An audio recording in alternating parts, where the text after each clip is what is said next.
We are recording. We are live. Okay, so peace and love, family. I appreciate the support. Okay.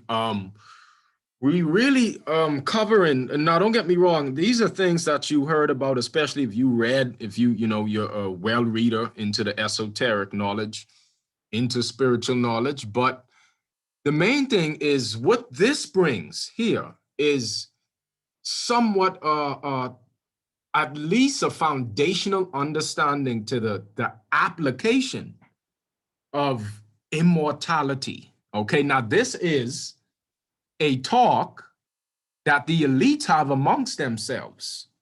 Now we're going through a time period right now where humanity we at a fork in the road, okay?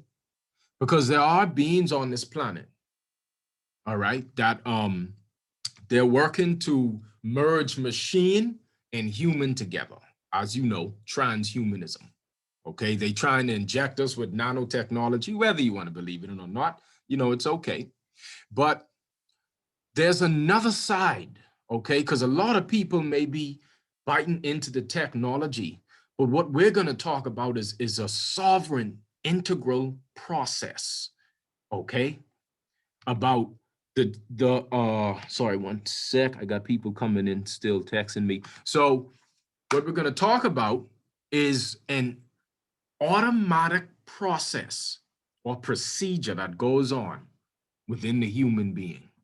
Okay, it's a merging of spirit and matter that takes place. Okay, so let's get it started. You can't hear or you can't see or hear anything. Okay, Naomi, I don't know. That might be because I'm not getting that from anyone else, You may need to leave and come back. Okay, hopefully you could. Okay, good. And y'all can see. Y'all see the screen, right? Session 7, the conscious way back to immortality. Okay.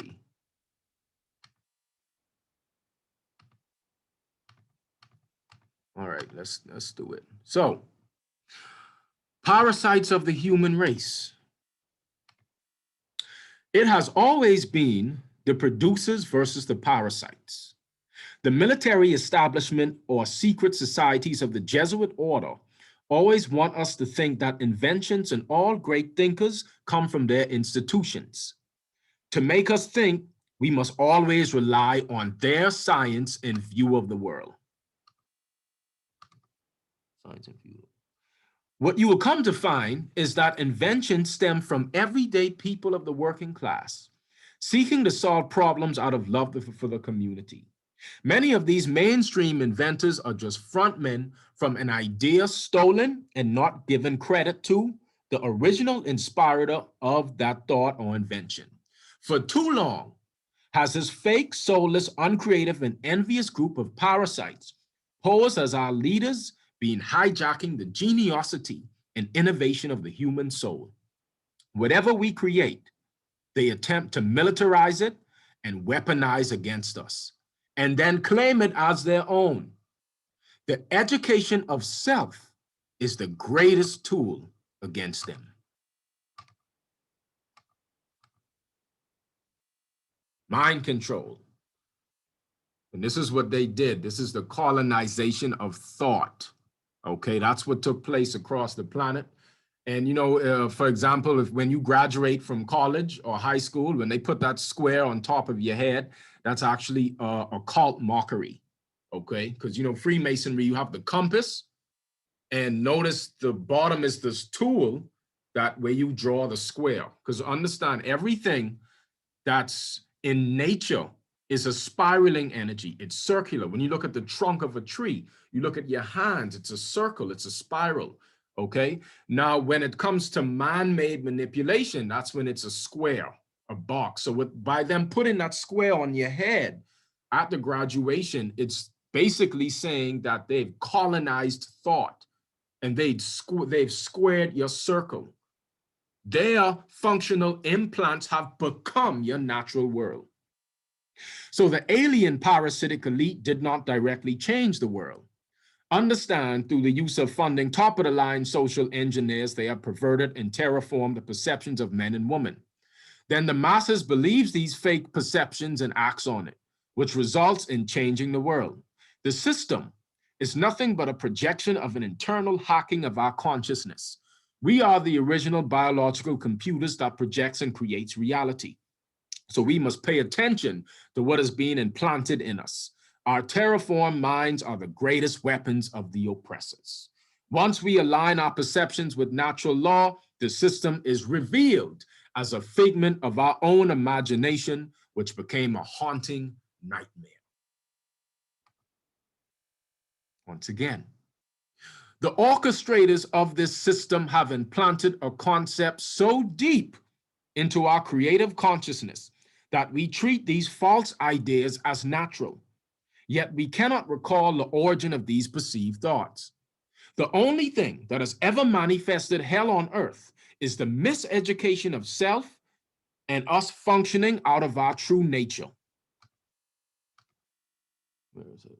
Sorry, adding in more people.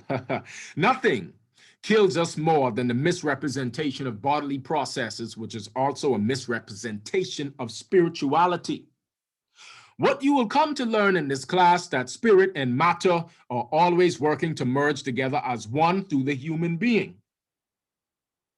We don't understand the language of the cells, which is the language of light, the ancient language, and are not in tune with our bodies, spirit condensed. Cellular activity responds to mind and responds to habits. We mold these little creatures and induce them to have a behavior. Remember, it is thought that preceded all cellular processes. They are just a mirror of the mind. Remember, matter and mind is one. Demonizing the cellular activity we call disease leaves us lost because it is the end result in response to a residual thought pattern, daily lifestyle, and culture.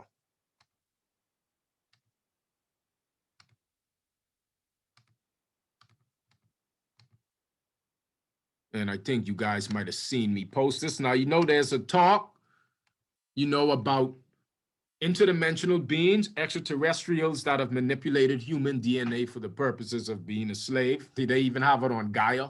But whether it happened that way or from the adjustment of our psychospiritual pathology, either way, you have to do the work, okay?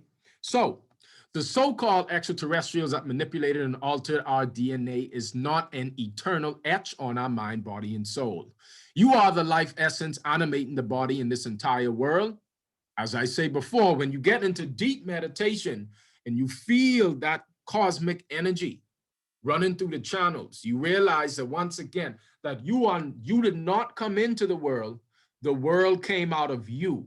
You are the energy that powers this world. Okay?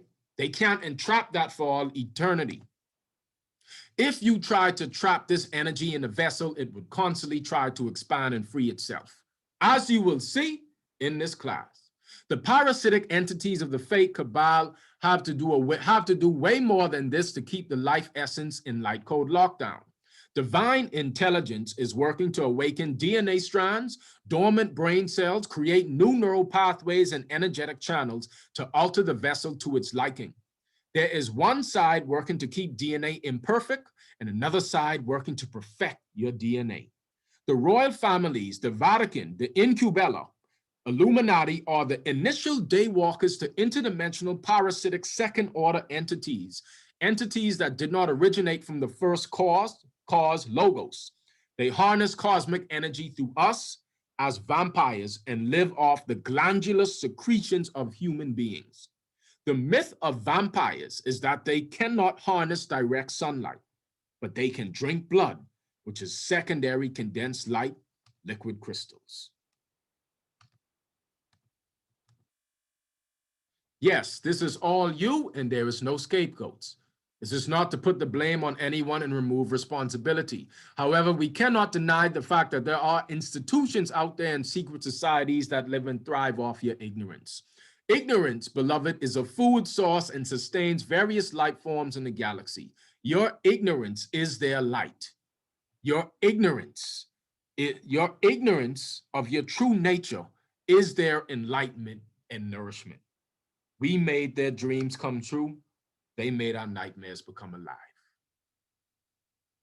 All right. So you see, now what's coming out about human trafficking, and remember that post I put on Instagram about the kids being locked up in cages and being transported underground in these trains and these underground tunnels that connect to these mansions. Okay, it connects. There's mansions that have a underground layer, like you saw Jeffrey Epstein, but it's all over the planet. Okay, and what we're seeing is that there was a whole industry and underground network where they were selling the secretions of children, women. These beings, we found out that even people in politics, they were pedivores. They saw they was eating children. Okay, but again, just how we have an industry of factory farming, enslaving animals, torturing animals, which essentially is our friends. There has been an industry and a race of beings that has been doing it to us, as within, so without. Okay, you are not the top of the food chain. Okay, so now enough about them. We can get into that. The main thing about this is, I'm going to read this off. Everyone is gifted, but some people never open their package. It is foolish to believe that you are insignificant. We are treasures. We are treasure chests with more jewels inside than we can imagine. And I just want to say, beloved, that inside you is a sleeping giant filled with treasure. The greatest conspiracy is the being you looking at right in the mirror. You so great, you can't even fathom it. Now, there was a night in meditation that I had the most intense supernatural experience that I ever had in my life. It was not a regular breath, okay? It was something of an entirely different nature. And it felt like the breath when I was inhaling, it felt like I could internally inhale. And when I started exhaling, it felt like I could internally exhale. And it was not, when I read this, it didn't feel like it was in the lungs. It was a lot of brain activity that was going on. There was a rush of energy coming into the back of my head, and my whole body started permeating of this light, of this vibration. And literally I was shaking. I was kind of tense because, I'm not used to that. That was, I don't even know exactly how I did it that night, but there's been a few other times after where I've interfaced with this particular breath. Okay. So the God breath, when the breath goes through the left nostril, called the Ida Kala, a certain type of thinking takes place. When it functions through the right nostril, called the Pingala, a certain type of thinking takes place. When it operates through both the nostrils, called Shushhamna, it brings in a totally different way of mind, or silent mind, or non-mind state.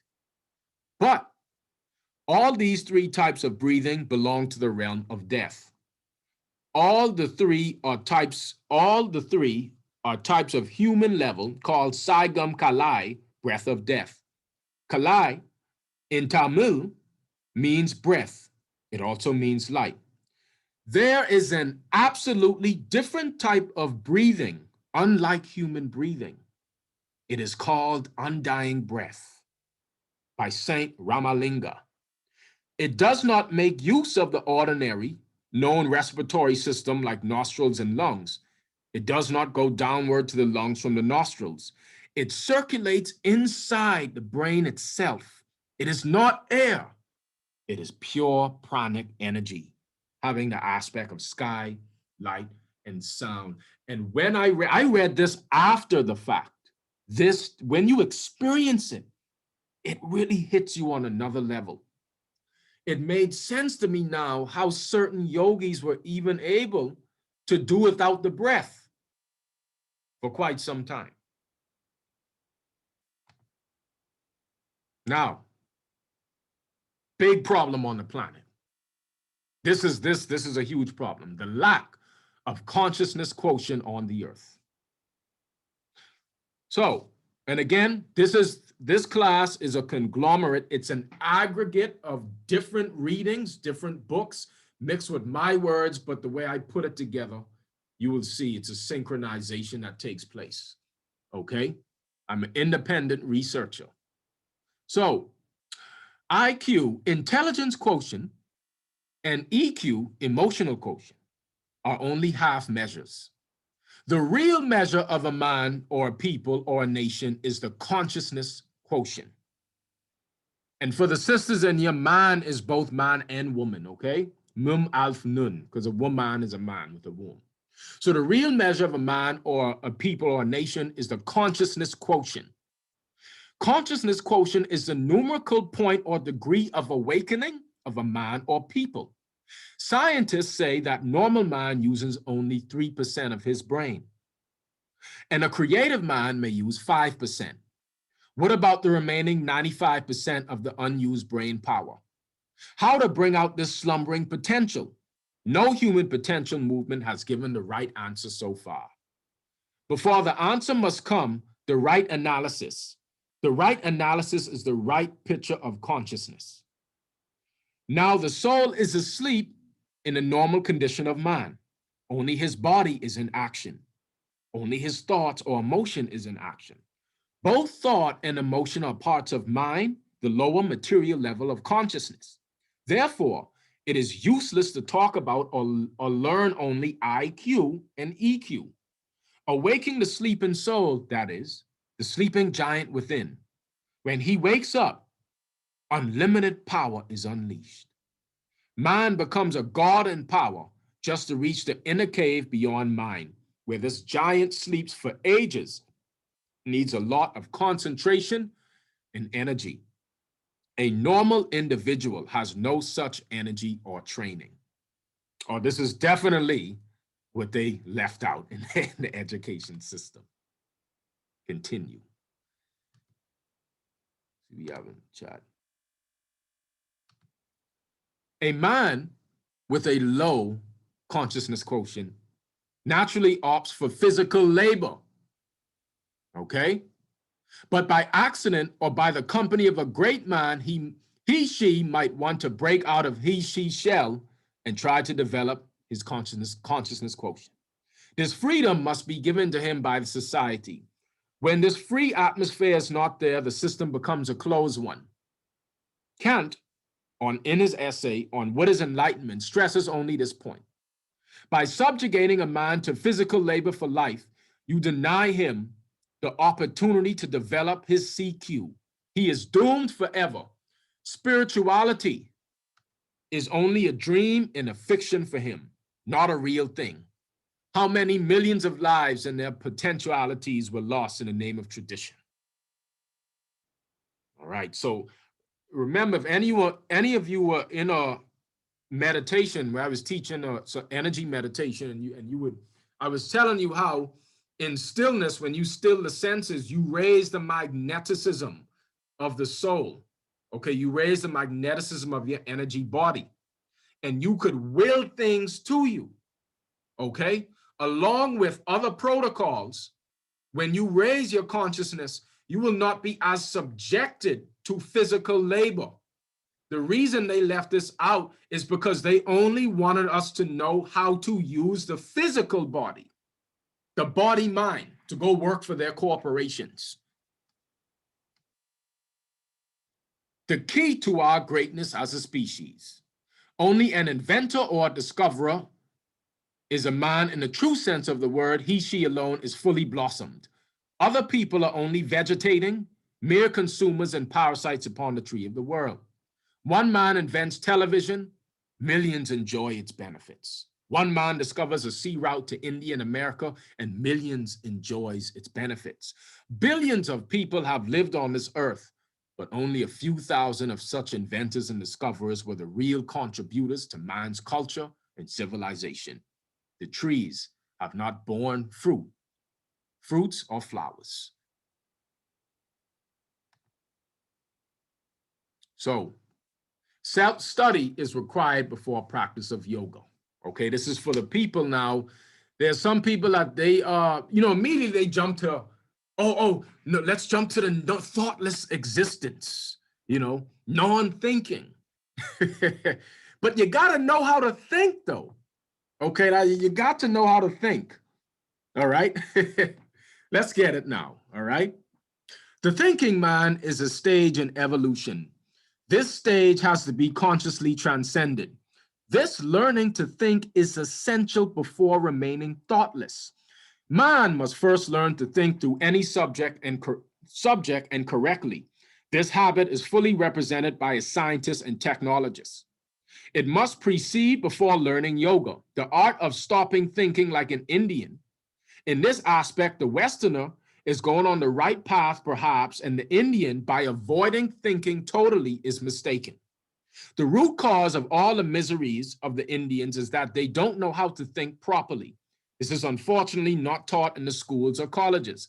This is why the average Indian relies upon any cheap, selfish politician who promises to think for the public. Well, I ain't gonna lie, whoever wrote this, that sounds like the whole world, buddy. Okay. One fact is forgotten in India, that democracy needs two qualities for its survival: tolerance and individual discriminative thinking. Only the former is kept to some extent in India, but cannot go on for long. The cause of ills occurring from politicians, bureaucrats, robbers, and barons of industry is this neglect of thinking on part of the voting public. This is not so in ancient India, when philosophical systems flourished everywhere and philosophical debate and discussion in the marketplace was an everyday common sight. The fact is ignored by modern Indian mystics and seers. They want their illiterate public to leap into mystical states without going through the right channels. All the textbooks of Vedanta advocate argumentative thinking as the initial way for the student before going into the final stage of experiencing non-dual silence. And by the way, I went through extensive study for years and years, okay? Even before, it wasn't the fact that I didn't, maybe if I knew, but when I started to see that all of the study was pretty much the same thing over and over. You start to see that with spiritual books, right? So, brain power, because this is a really good book here, okay? And you're going to see that. Keep a note of the books that I put in here, okay? So, brain power.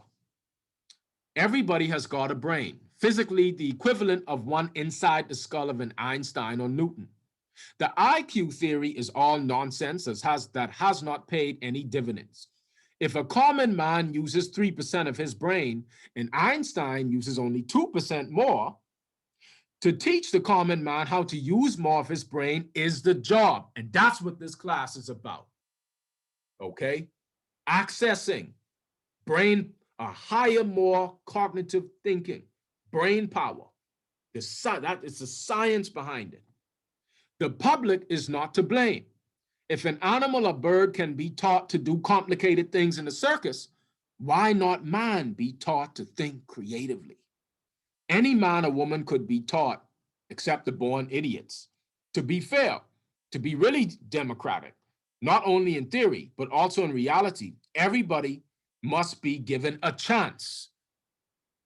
Absolutely. If someone doesn't make use of his or her opportunity, then it is not the responsibility of all governments, but providing an opportunity to everyone to become a scientist or inventor is the responsibility of all governments. Okay? Now remember, government was mainly dealing with the elders, the spiritual elders, and a lot of them were celibate. Okay? They was on a state of consciousness that they almost were like the representatives of the purity that we lost in the fall. Okay? So let me see here. Let me continue. I got a lot to cover. All right? Now, a corrupted educational system. This parasite here. Our educational systems and political systems are definitely to blame. They don't create an agreeable atmosphere in which every human tree could blossom forth fully and produce fruits. To increase the number of discoverers and inventors must be the aim of educational systems. To provide the right ambience for young minds to grow into scientists must be the aim of governments. To honor such inventors and discoverers with money, fame, and positions must be the highest value of a society. The society must also see to it that these inventors do their work only in fields that benefit mankind and not in those that could destroy it.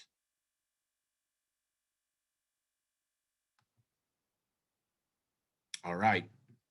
Human thought is a pollution. Oh boy. So, each cell of the body is a living and throbbing intelligence. Each cell actually reaches out and grasps from out the water of life, that living stream of blood that is the life of the body, just the material it needs in its construction. The quality of the force called into action in any kingdom determines the quality of offspring. You are directly responsible for each thought that occupies your brain. The soul is the thought man, and the emotional man that occupies the physical bodies resembles it in form and feature. We do not here refer to the spiritual ego. If our thoughts build our bodies, what thoughts are the cell lives of the bodies filled with? We must naturally see that they are, in vast numbers, filled with thoughts of fear, strife, and blood. Fear of microbes, disease, poverty, the neighbors, the weather, the night air, the dark, burglars, and you name it. Now, this is an interesting transcription on the Akashic records, okay? The cosmic internet, our library, okay? So do not thoughts pollute the very air? Is it not true that our thoughts affect those around us? What about the cells that we throw off from our bodies every minute? Cells that we have built and that are impregnated with our thoughts. What is the matter with people in the world? For there is nothing the matter with the world itself. Each cell, then, that we throw off from our bodies, hour by hour and day by day, bears the stamp of our thoughts upon it. These go to make up the record of our lives, which those whose eyes are open can read in occultism. This is called the Akashic records. You hear that? Think about all the cells that you shed every day, and think about the billions of people that shed cells. Where does it go? Right back into nature. It's in the air, right? So then each man is a recording angel. We see then that the cellular construction and fineness of the tissues of the physical man is determined by the character of the thoughts we store away in them.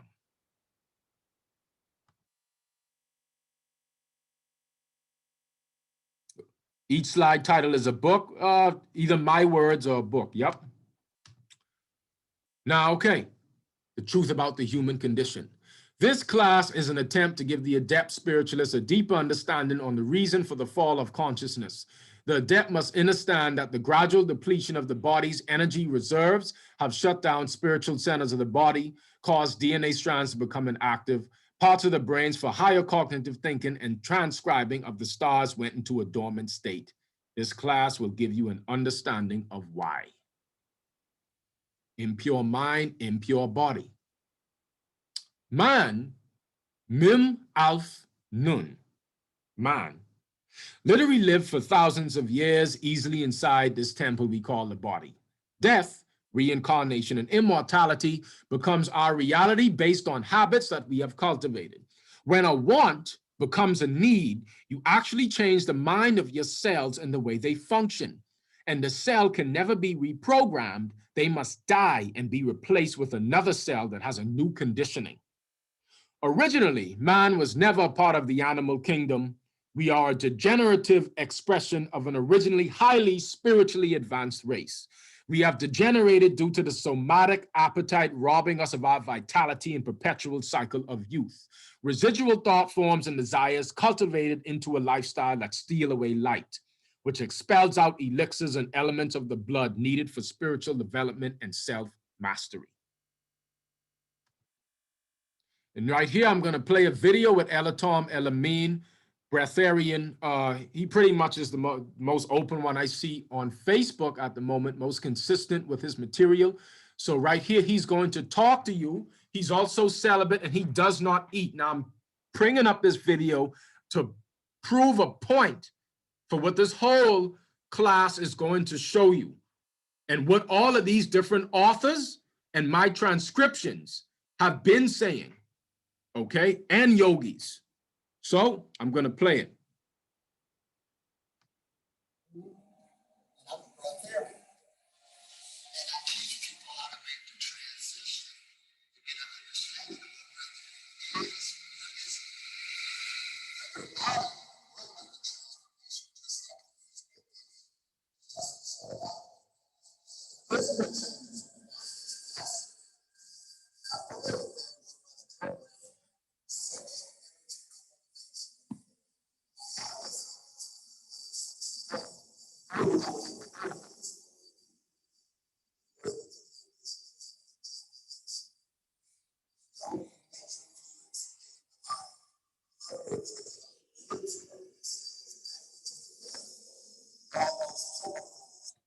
Okay, so you can't hear the video. I can't turn it up anymore. I can't, so maybe what I'll have to do, well, this is screen recorded and I put it into here. So basically, let me try to break. Yeah, I was thinking that would have happened anyway, So what Elatom is saying here, okay, he's going to show you. Yeah, you're not, I can't pull up subtitles. And look like the video is not pulling up. So anyway, so from not eating and drinking, he's completely celibate and he has not had an orgasm for years. Okay, now I know he's been on a path for 20 years. I don't know how long exactly he didn't have an orgasm or ejaculate. So he's been meditating and re-looping all of his fluids. Okay, even the blood plasma. Because if you ain't eating or drinking like that, you're not peeing. Because remember, urine is not toxic. It's excess blood plasma. So what he's saying in this, he's about to show you, okay, the new energetic pathways and veins that started to grow on his body. Okay, these were veins he did not have at first. Okay, these are new energetic paths. So the avatar basically is making space to hold more light, to hold more energy. Okay? So the claims here, now he's going to show you, look, when he gets to his solar plexus, all right, his navel area, to show you that we are the tree of life. I don't know if you could see the quality of the video, but he's showing the new veins that started to develop. So what I'm saying is there really is no end to the light. It's based on the value you give it. And the avatar is highly spiritual. It's just based on how we use it. We gave the avatar a bad rap. But if you live under law and cosmic law is very strict, where you retain the fluids and overcome the sex addiction, the food addiction and everything and retain, and over time, it makes physical changes on the body. Now, he's only what, about, let's say 15 years? Imagine one of the immortals, okay, that are 20, 30 years, 40, 50, you know what? Over 100 years of holding in that light. What adjustment, what expansion would the physical body take? That's when you notice then, okay, that the body will start to become a more of a body of light. It's a transmutation, a refining, and how he's looping it, he's refining the elements of the blood. All right? So too bad he couldn't, man. Too bad he couldn't hear it, you know, but I'll put it in the group or something. Okay? This understanding right here is the key to our greatness. It ain't just about breatharian. He's eating. Stop saying that a breatharian or this, I don't even like the word breatharian because that just came about in what, World War II from a journalist, breatharian. Understand this. The body already creates its food. So anyway, too bad you couldn't hear it. The avatar is highly spiritual under law. Elatom Elamine, breatharian brahmacharya. Brahmacharya means celibacy. Okay? Breatharian brahmacharya path and the physical changes over time that will take place on the body. The sexual fluids has the best proteins, chemicals, and energy needed. When it is continuously stored within the body creates energy pathways as it brings forth more light. There is no limit to your vehicle.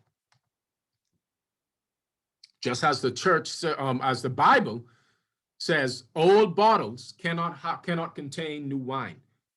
It's talking about the blood. The transmutation of gasoline by the miracle of the conservation of energy causes the ascension of the airship, and the pathway of the eagle and the open road of man lie parallel across the vaulted sky. And when the eagle shall have triumphed over the carnal mind and transmuted the crude soul fluids into the gold of the new wine, it will ascend to the Father, the upper brain. I'm not sure if y'all ever heard of the myth about how our blood used to be gold-based.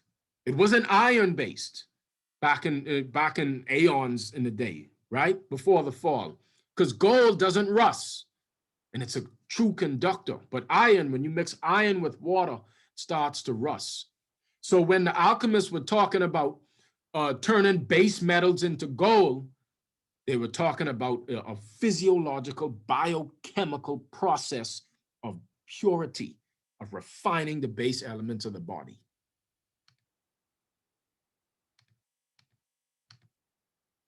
Body of light. Saint Ramalinga consciously converted his body of flesh into a body of wisdom light. Now, I wanted to connect this to the video that we just watched, okay? Give you all that understanding. Saint Ramalinga consciously converted his body of flesh into a body of wisdom light, which he claims can never be destroyed. Oh, wait, I did not.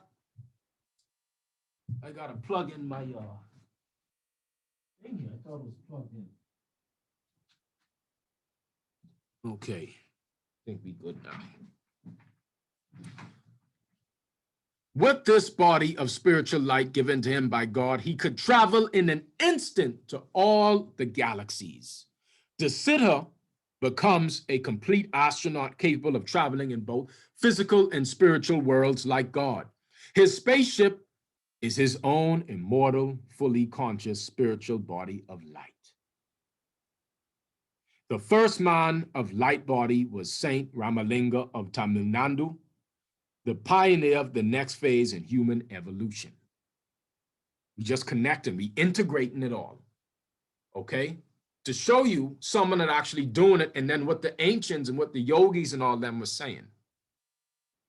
You gotta fuel up. Here in the 3D body, we just waste away the fuel.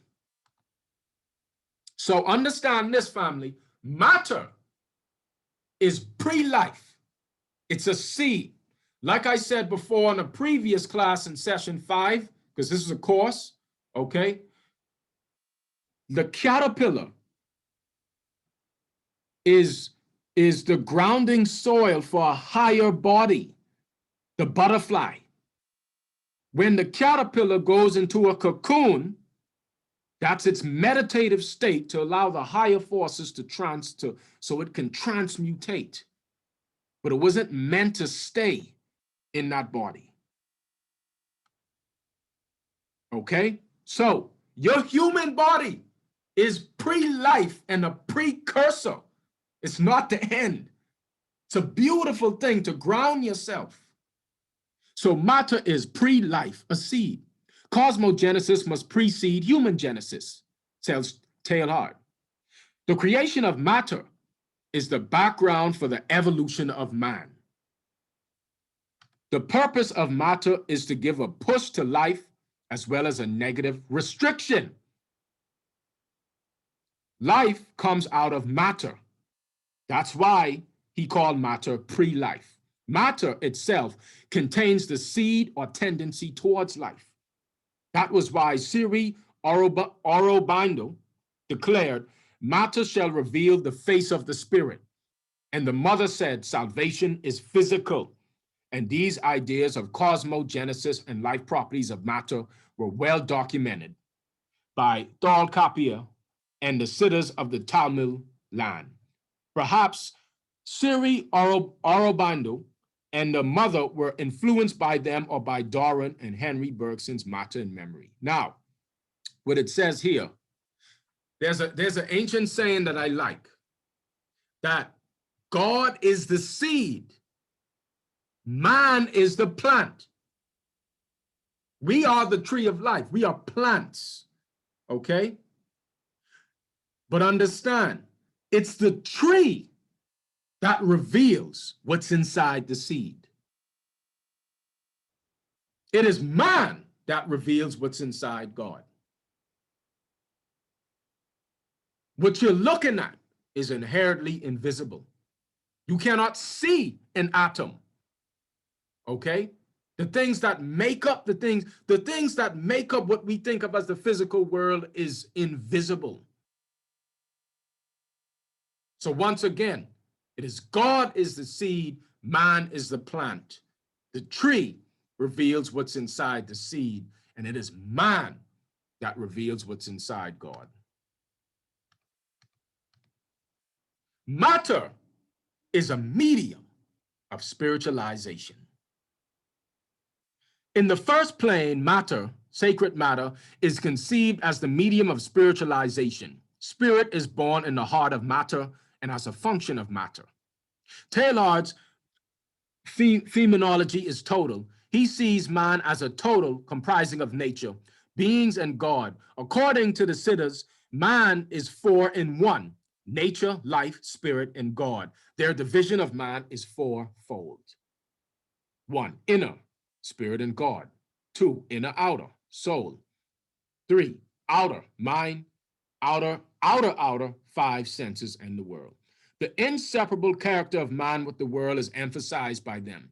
Whatever happens in the outer world, pollution and the likes, is bound to reflect in the body-mind machine of man and vice versa. Thus, ecology is not a separate thing Westerners think. Man is not the boss or lord over or rule over nature. He is nature incarnate. His body and mind are built up by materials from nature. The ancient Tamil community had developed their sensitivity to a highly advanced stage. This material world itself had been transformed into a world of spiritual experience. You are the cosmos self-realized. The universe is you. And this is from a book,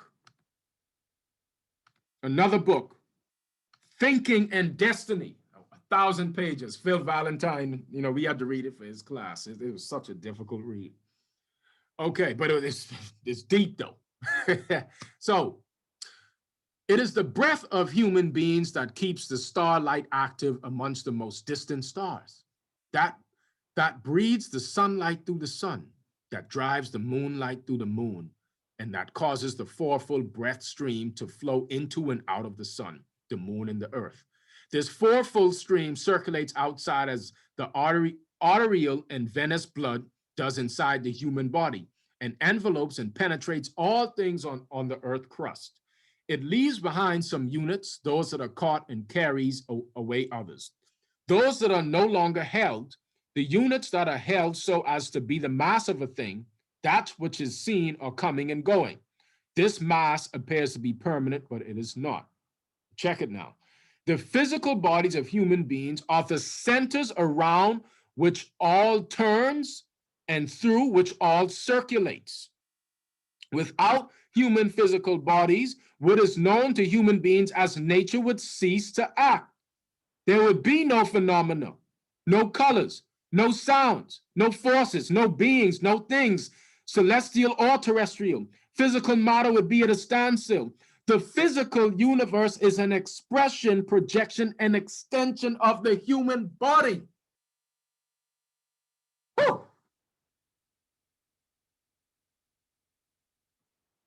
Let that sit. You control the sensory passions of the body. That's why the Taoist, the masters talked about controlling parts of nature. It's you. This is a technology. Everything around you is meant to give you an experience. But now, look like it started to control us. The AI, okay? The AI started to control us. Ain't that some shit? We became automatons. Now, the law of vital adjustment. Now, when you look at Elatom as a good example that we could use, looking at the new energy channels was created, his body started to expand to hold more of that light, more of him, because it's you. The life essence light is you. You're not the body. Oh, you only incarnated with one, the Gnostics. They say you only incarnated with 1/3 of you, like a little small essence of you, okay? But the goal is to expand, to have a vessel where it can hold more and more of you. So can you imagine someone that's thousands of years that just holding, that taking this in? Shit, did they create a matrix? Are they building planets? Food for thought, I don't know. So the law of vital adjustment.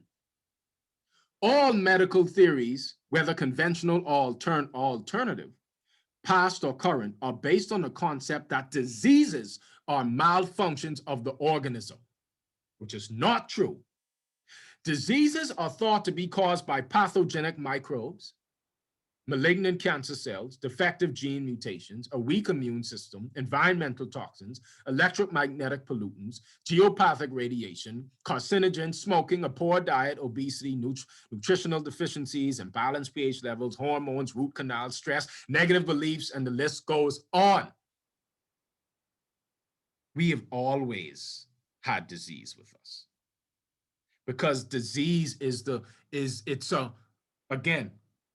it's a law of vital adjustment. Check it. Dr. Hammer, look up that name, groundbreaking discovery that diseases are not senseless disorders, but in reality, meaningful biological processes trying to save an organism rather than to destroy it. And his findings that diseases are not errors of nature, but instead significant biological special programs of nature created to support an individual during emotional distress. So as we started to waste away elixirs due to mental and emotional conflict, the avatar, the universe, the earth, all of it started to adjust. Everything adjusts because you are the power and light projecting this out. You are a point, a portal. You're in another dimension, okay? We tend to have this perception as if there's something wrong with our bodies, when in fact, our bodies spend most of its time in self-defense against the incorrect thinking of our own minds. The human body is functioning perfectly. Even a body in a cancerous state is functioning optimal. The cancerous state is an adaptation and self-defense mechanism against your pathological mentality. Human thought is a polluting the fluids around an immortal cell, causing degeneration. Herein lies the secret that the body can never get ill. for it can only reflect a sick mind. Ponder on that.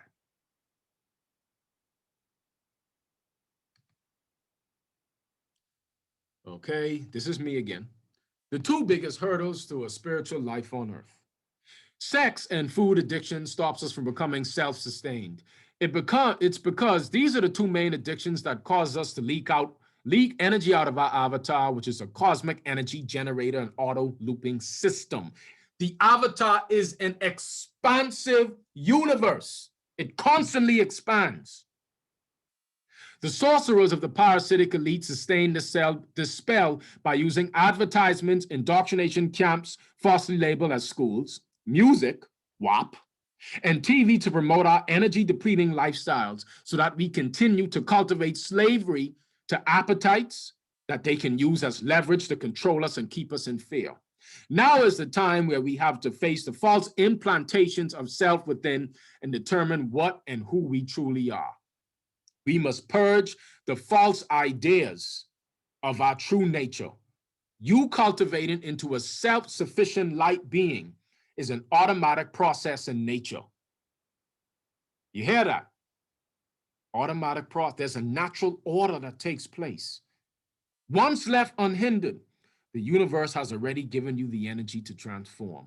However, not until the adept seeker moves into higher levels of self-acceptance, she learns to retain and keep the gifts given by the divine.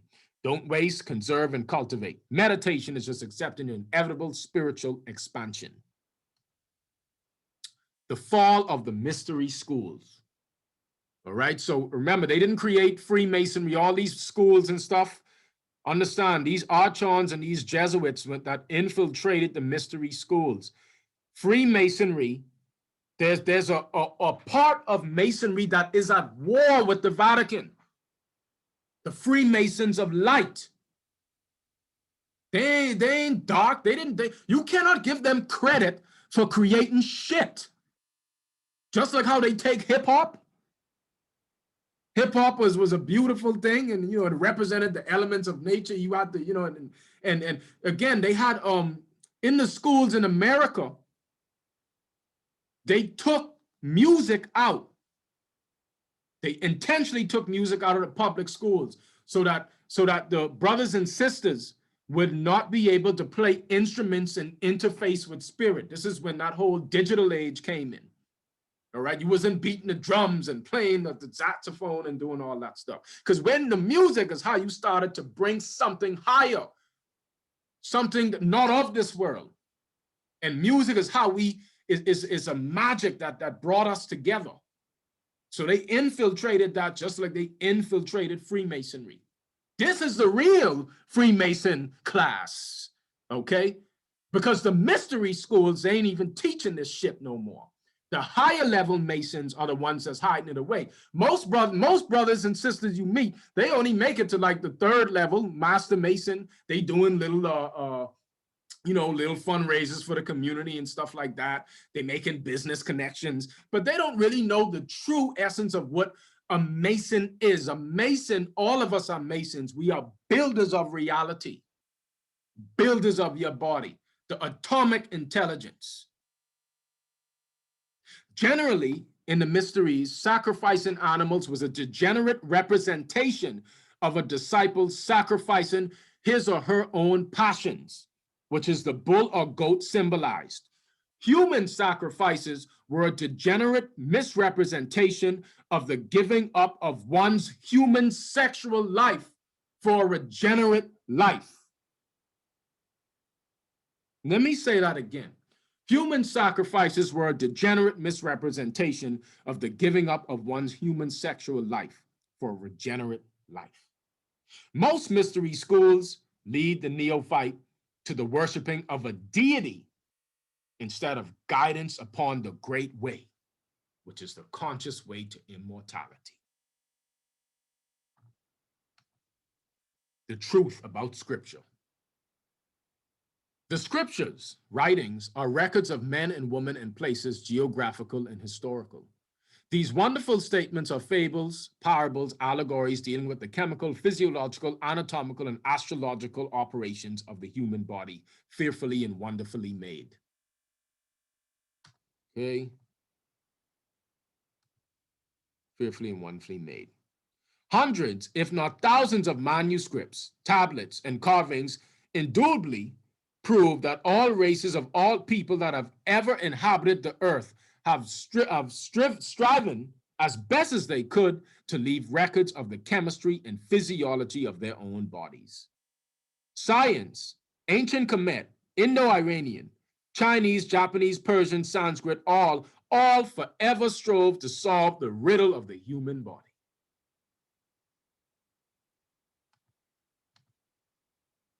All right. The substance that transforms us into self-sufficient beings and to constantly expand.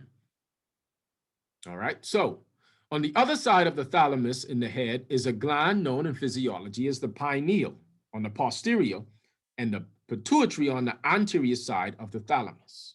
As you can see, pineal gland right here, right there, pituitary right there. The pineal is cone-shaped and secretes a yellow or golden fluid. The pituitary body opposite is ellipsoid in shape and contains a whitish secretion like milk. The fluids that are found in both these bodies come from the same source, namely the colostrum, which means barrier or cloister, and is referred to as cloister for the very good reason that a precious and holy thing is secreted or secluded there. Saint Claus or Santa Claus is another term for this precious fluid, which is indeed a holy gift in the body of each one of us. Hence, he comes down the chimney. Okay? Is your phone about that? Okay, all right, it'll be recorded. No problem.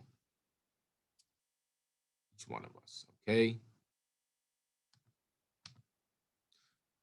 The precious fluid which flows down from the colostrum separates, part going into the pineal gland and part going to the pituitary body, and these, being special laboratories of the head, differentiate the fluid from the colostrum, and it takes on colors above mentioned.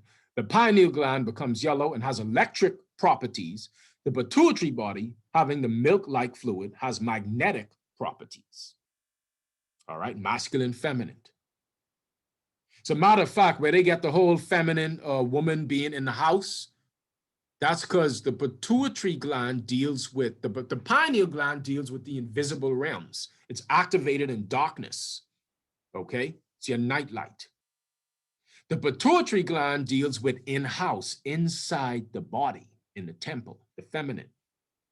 Anything that the pineal gland passes on, okay, she then distributes and differentiates the fluid to the rest of the endocrine system and the glandular secretions to the other glands. Because understand, it's the endocrine system deals with the higher realities of man. Okay? No problem. Okay, where was I at? Oh, so let me just read it again. The precious fluid which flows down from the colostrum separates, part going into the pineal gland and part going to the pituitary body. And these, being special laboratories of the head, differentiate the fluid from the colostrum, and it takes on colors above mentioned, all right? These two glands are the male and female, the Joseph and Mary of the physical body, and are the parents of the spiritual son born in the solar plexus of each human being, commencing at the age of 12. This is why puberty is a significant time, okay? That's when the first seed is formed. Those hormones take place. The formation of the savior seed. In the solar plexus is a thimble-shaped depression, a cave or manger. And in this is deposited the psychophysical seed, holy child, born of this immaculate conception. The psychophysical seed is also called fish, as it had the odor of fish and is formed in the midst of waters, the pure water. Jesus is a fish in the midst of waters. Before birth, the human fetus floats like a fish in the fluids by which it is surrounded. And as it is with the cloud formed in the generative plane, so it is with the spiritual child born in the solar plexus of Bethlehem. Joseph and Mary, by furnishing the material for the spiritual child, which was to redeem the child or body formed in generation. So you see the manger with Jesus, the thing is, the manger, you see, that's all an allegory for this physiological process in the body. And the manger, okay, represents the cellular salts that wrap around the seed to protect it, okay? So Holy Ghost, Greek for breath, the breath descending the pneumogastric nerve into the solar center, enters the manger where Joseph and Mary are, and where is Jesus, the seed, literally conceived by the Holy Ghost. Latchet and shoes are emblems of cover or cup swaddling cloth. The oil in the seed when born is covered and protected by a crust of mineral salts, which when anointed by being baptized. Oh, I forgot to type in the to put in the rest in that, you know, but it basically is talking about how it has a crust, it's protected, but when, you know, when it comes to the, you rebaptize, when it comes to the brain, it's opened up, you know. But anyway, let's continue. Now, the plagues of Egypt it's also another allegory. And again, some of y'all beautiful people in here, this may be a, you know, you may know this, but again, it's a reason we got to bring this up again. The plagues of Egypt. These same locusts, sex appetite, gluttony, or devourers are and always have been the plagues, sickness and disease in all peoples, in all ages. And now, when evildoers wax worse and worse, a majority of human beings are deliberately, with malice aforethought, committing suicide through eating and drinking for pleasure and indulging in sexual excesses on every plane, in every way known to carnal perverts. Now, remember when they say King Herod was trying to kill the firstborn and kill Jesus and all that? Check it. Herod, Pharaoh, they are the passions, desires, and emotions that seek to slay this divine baby, this seed. Okay? In Joshua's fish in Hebrew story, we find that he commanded the sun and moon to stand still. That's deep, though. Sun and moon to stand still. Watch it now.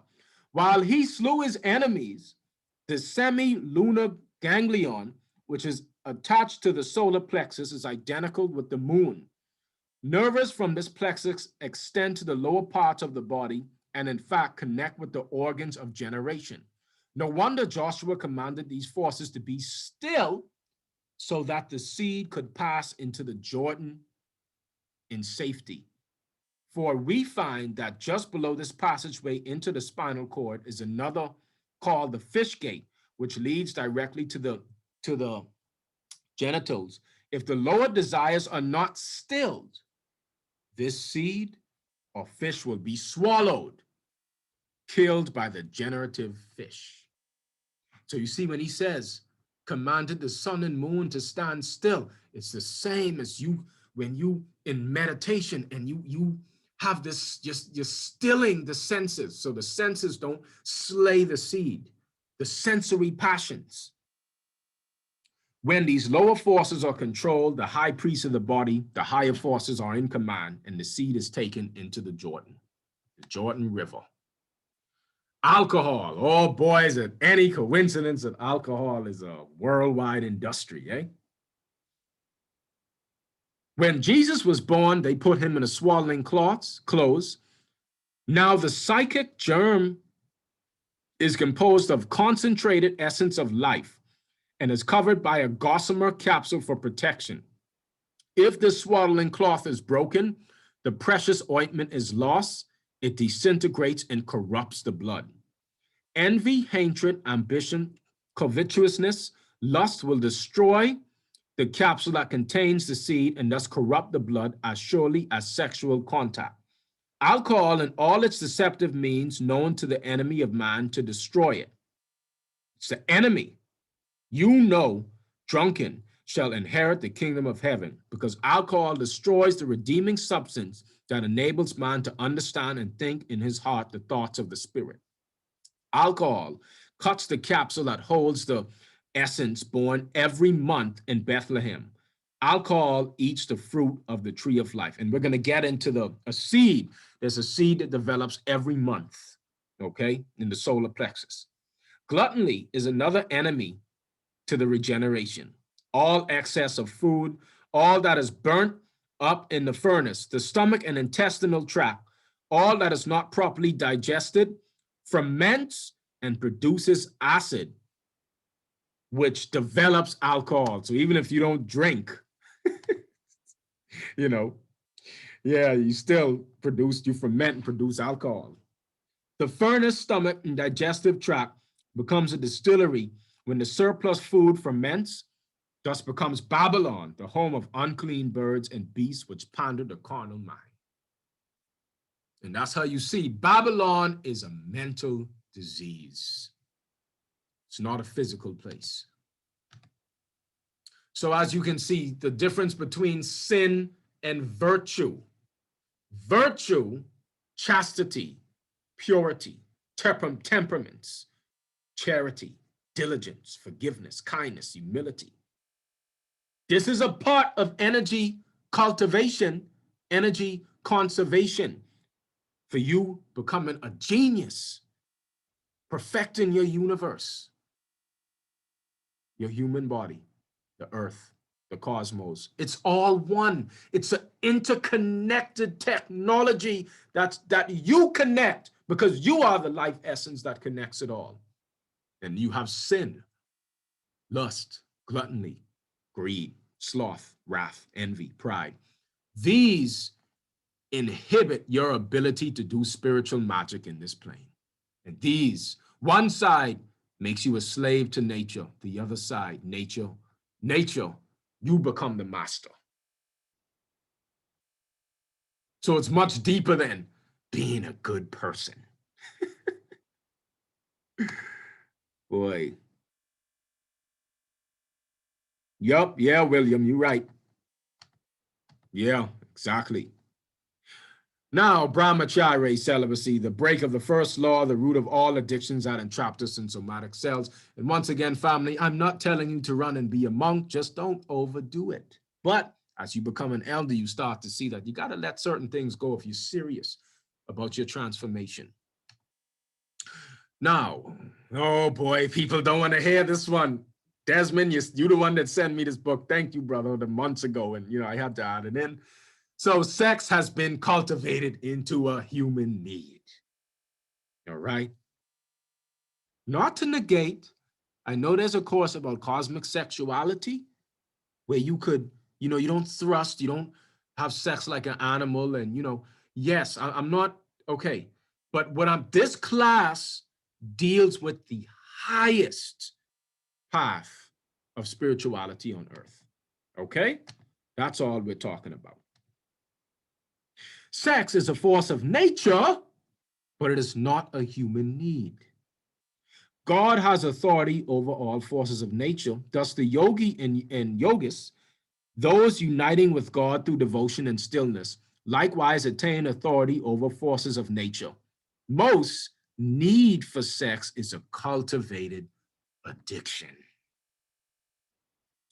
The greatest fools, oh God, he called us fools. The greatest fools in this world are those who, through service to an increasing addiction, have convinced themselves that their sexing is a human need, on a par with eating and breathing. Indeed, an advanced yogi shows clearly that even those needs, eating and breathing, are not real needs. How will such persons ever develop the great motivation necessary to renounce the beast if they believe that their addiction is a human need? Then how will they ever experience the supreme joy that comes to the celibate devotee? The great divine master, Shri Yukteswar, sorry if I said that wrong, said that the sex instinct was put into man for the propagation of the species, but not for the cultivation of endless lust. Indeed, the sex appetite is insatiable, has no end, and leads man down to the nature of a demon. Look at all of the sexual trauma on this planet. Look at it. We can get to that. Sex, the intended purpose of sex by divine intelligence. Oh boy. Sex is for making babies. It wasn't intended for anything else. It wasn't intended as a drug to make you feel better or take away your pain for a moment. It wasn't meant as a way for you to build up your social power, give you influence over ignorant men, or get you baubles and dollars from them. It wasn't meant as a way to get famous, make money, or sell entertainment. Sex is not meant to give you the fleeting impression of bonding with someone, even if it gives you that fleeting impression. This is not its purpose. Using sex for anything but its divine purpose is to heap abuse on a divine Shakti and invite karmic retribution. Look at a prostitute after a few years. Look at men who go to prostitutes. Look at the bogus tantra teachers and how they look after a few years. If one already has children, what is sex for now? If it is not an addiction, why can't you do without it? If yogis can do without it, why do you think you can't? If Christ and Yogananda renounced it, why not you? Christ said to follow him and that you would even do greater things than he.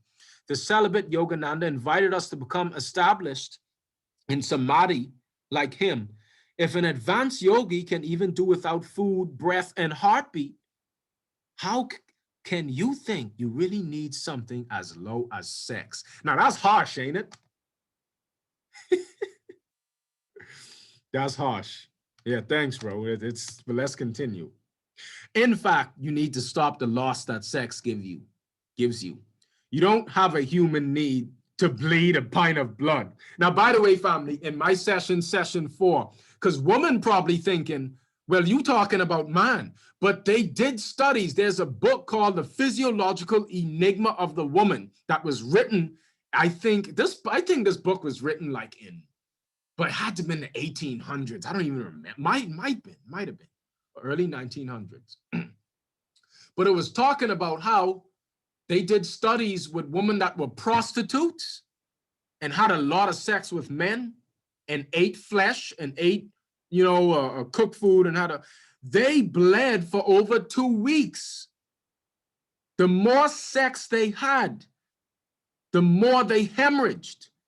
And women that went more on a plant-based diet, more fruitarian, and weren't married, that were celibate, they weren't bleeding anymore.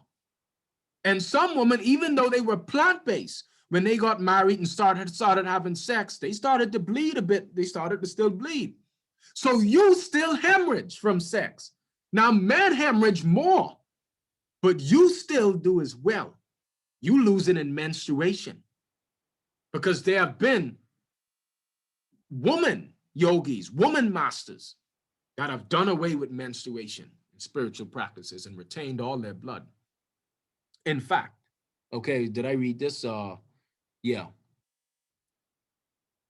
pint of human need to bleed a pint of blood. But that's what you do every time you have sex. You don't have a human need to become exhausted. But that's what a man becomes after sexing. See, so I have to bring up the woman, right? You don't have a human need to get knocked hard on the head, but that's sex for a man. You do have a human need for the ujas you will store up by being sexually restrained. You do have a need for that increased vitality, strength, and endurance. You do have a human need for the evenness and patience that restraint will give you.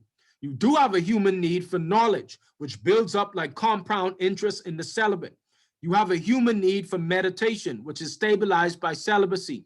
And you have a human need for enlightenment, which will be made possible through your celibacy. Friend, you have a human need to stop losing your vital force. You have a human need to stop sexing, to stop sinning, and to become the powerful, contented, divine being that you are meant to be. And we're also going to cover how women do have an advantage to sex compared to men. Men lose more. So there's an advantage and disadvantage between men and women to sex in this book, but that isn't, we break that up later. Now, friendship is the highest form of human relation. Sex, or we got in the chat.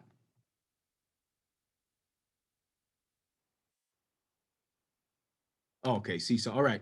Sex is not the glue that bonds a husband and wife. Oh, my Lord. Anyway, If it is for bonding between man and woman, why this?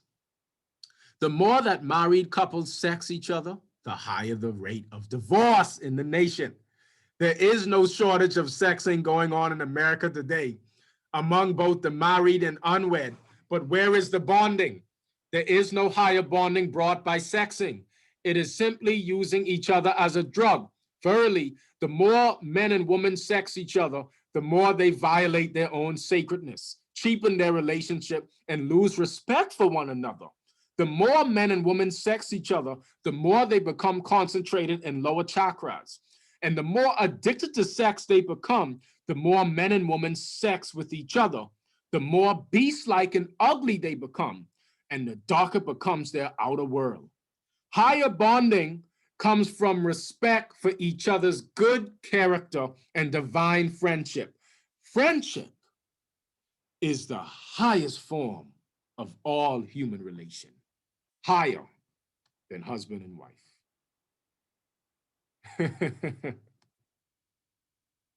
Say food is like sex with woman. Oh boy. Now this is me rekindling the relationship between man and woman. It's the addiction to sex that has ruined the relationship between man and woman. If we took that out of the equation, we would actually learn to be friends instead of trying to possess each other and own each other.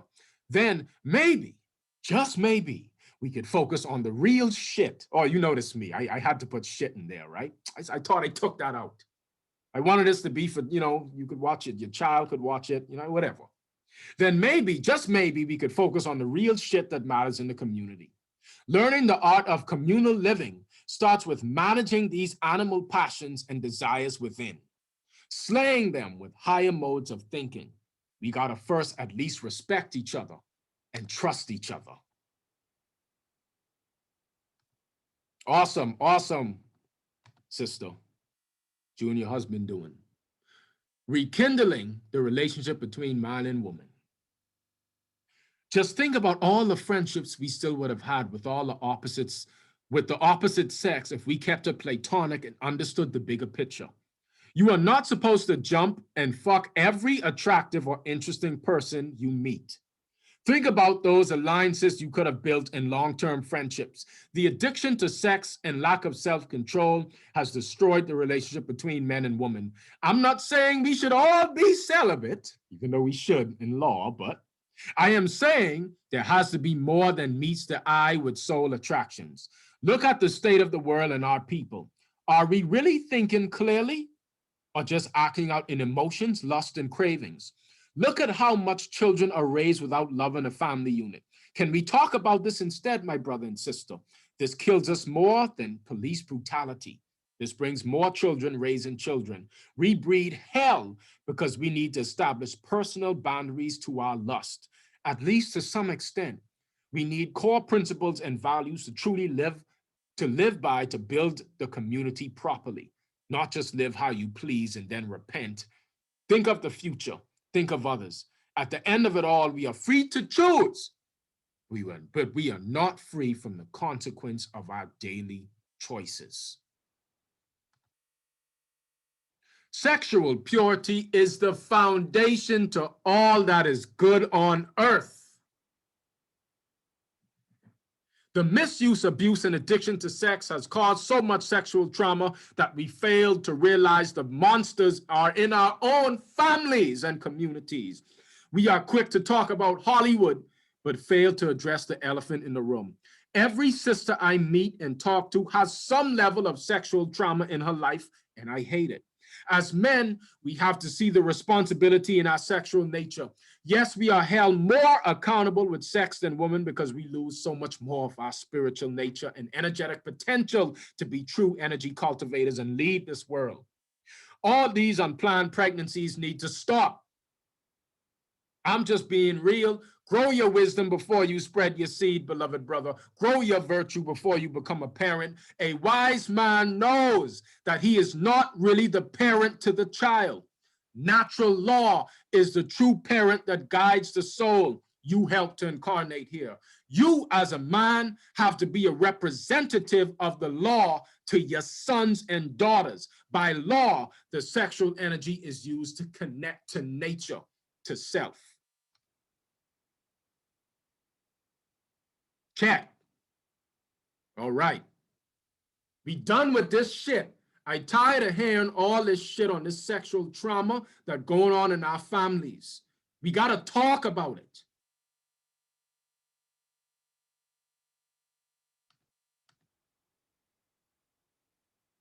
I think I posted this. Sexual fluids are brain fluid, the most efficient food in the world. Sperm from men and ovarian fluids for women can be refined based on the purity of one's diet and thought process. It is the key elixir for manifestation.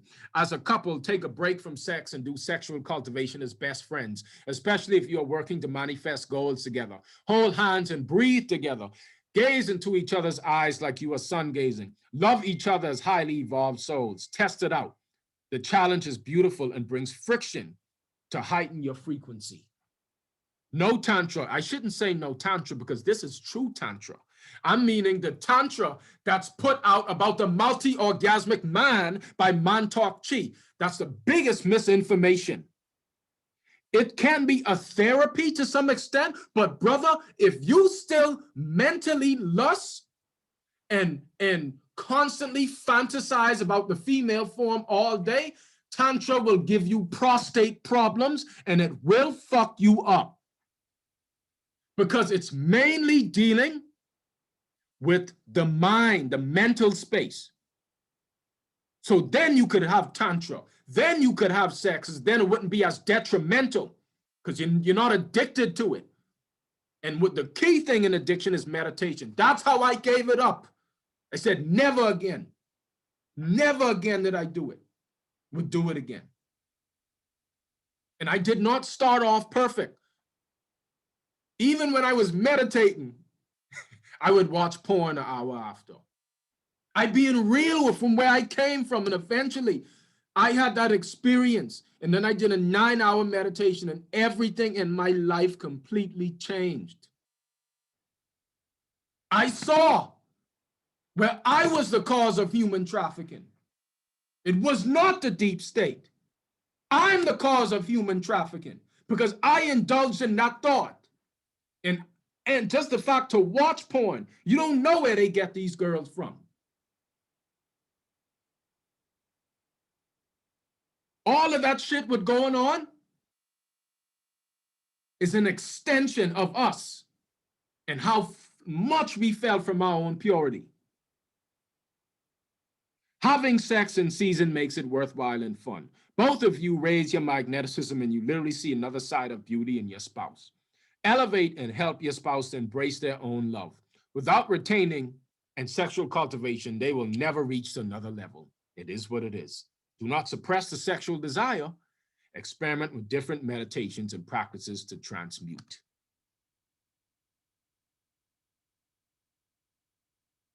All right, just looking through the chat. Yeah, it takes, meditation. Remember, the whole abstinence thing is not suppression, it's transmutation. Okay, you can't just not have sex. Anyway, most couples fail to rise out of unfavorable conditions due to the addictive nature to sex in the household. This delays the ability for enhanced creative powers and instant manifestation. The depleting of these elixirs opens the doorway to more slavery, more unwanted pregnancies, more unfavored jobs and responsibilities due to the constant playing with the sexual fire. Lust can keep you trapped in a ring of fire with the very person you're in a relationship with. Do not be each other's oppressors to spiritual development. Sex is beautiful in season. However, learning cultivation, you feel the difference in energy levels when you have an orgasm, when you have an orgasm compared to periods of times when you don't.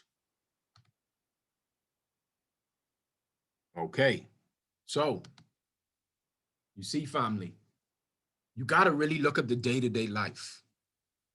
The control is subtle. It seems normal. Just like a man that comes home from work, his wife give him head, he expels out the sperm, she cooking a big cook meal, he working, he don't like his job, okay? He don't like what he's doing, but he does not know the necessary energetic protocols to really make that happen. He's thinking and has desires, but his thinking and desires are not backed up with spiritual power, so that he cannot manifest it. He's stuck. And the same thing with the woman. Home, bored as shit. Okay? Same thing.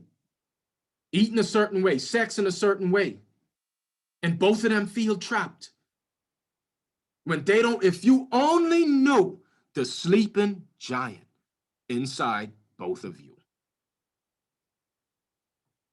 Cut the shit out. So this is a good book, Spirit of Intimacy. Okay? Really good book. Lack of rites of passage. That's a big thing with us, because at puberty, that's supposed to be a rites of passage that took place because of the formation of that seed in the solar plexus of both man and woman. This is a time when you're supposed to have man and little girls and little boys in separate schools at this time. Okay? You can get more into that. Before I was married, I didn't look at young men. Okay, this is a quote from the book. Before I was married, I didn't look at young men in the village with romantic or sexual interests. You have to understand that in the village, there's a different way of seeing people. People aren't viewed as sources of sexual attraction. People are looked at primarily as brothers, sisters, friends. We have a good relationship with the opposite sex without any kind of sexual feeling. Girls and boys grow appreciating one another as spirits, as brothers and sisters, without the interference of sexuality. That's how people are brought up in the village. The elders teach that if our relationship with people around us is focused on sexual attraction, it diminishes our capacity for friendship, and our eyes will not allow us to see others as they really are.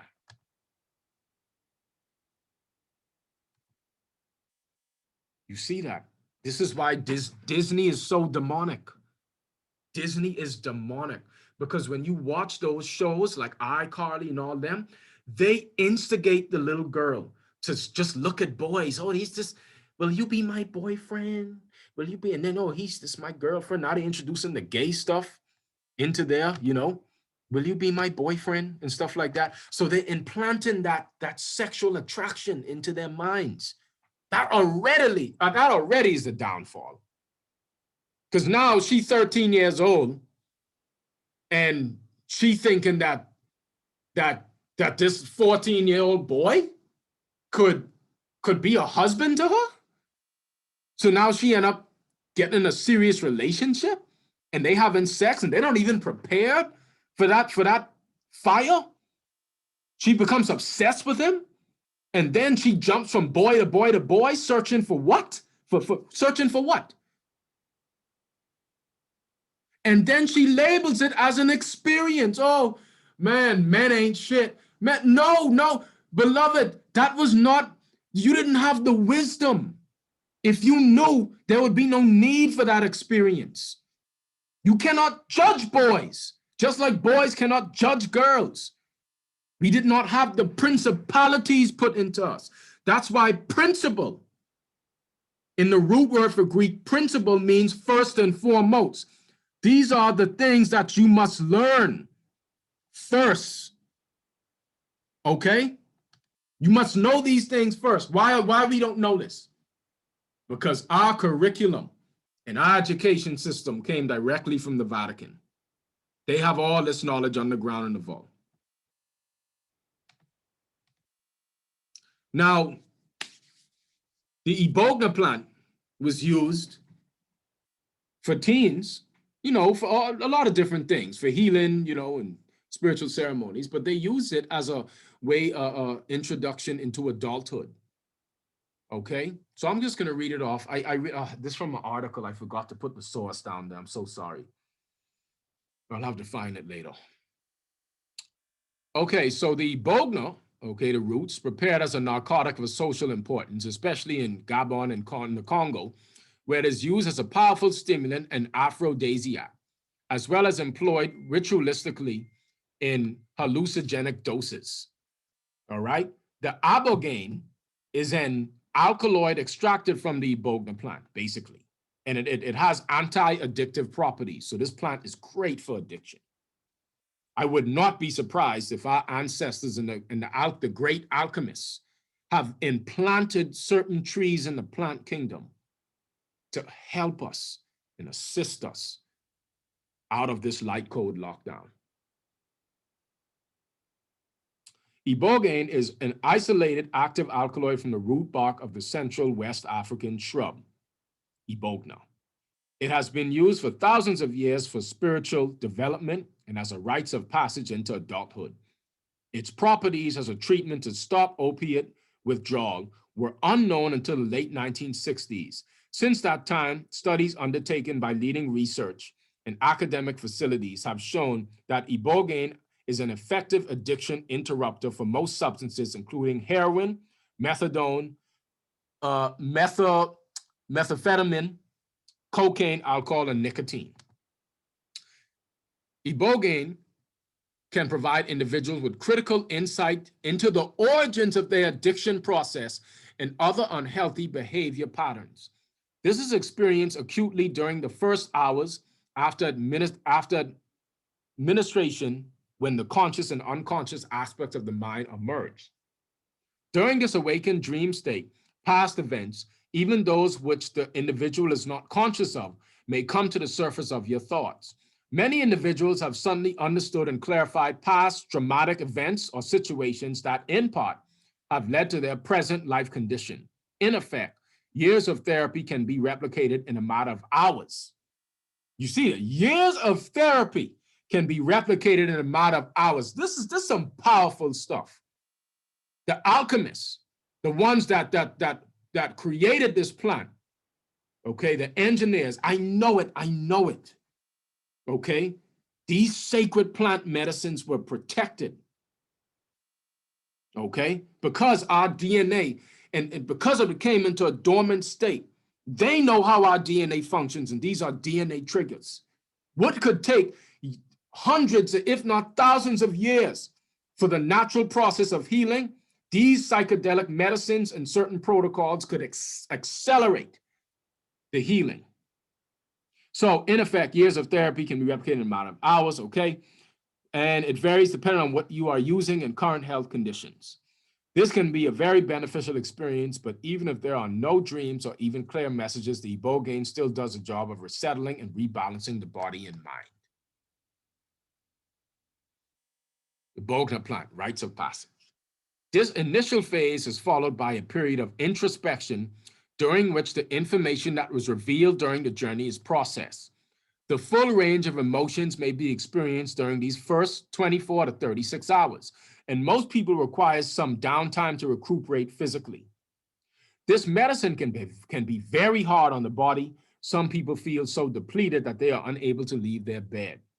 Occasionally, individuals may be completely overcome emotionally by what has been revealed to them, and some may become very depressed.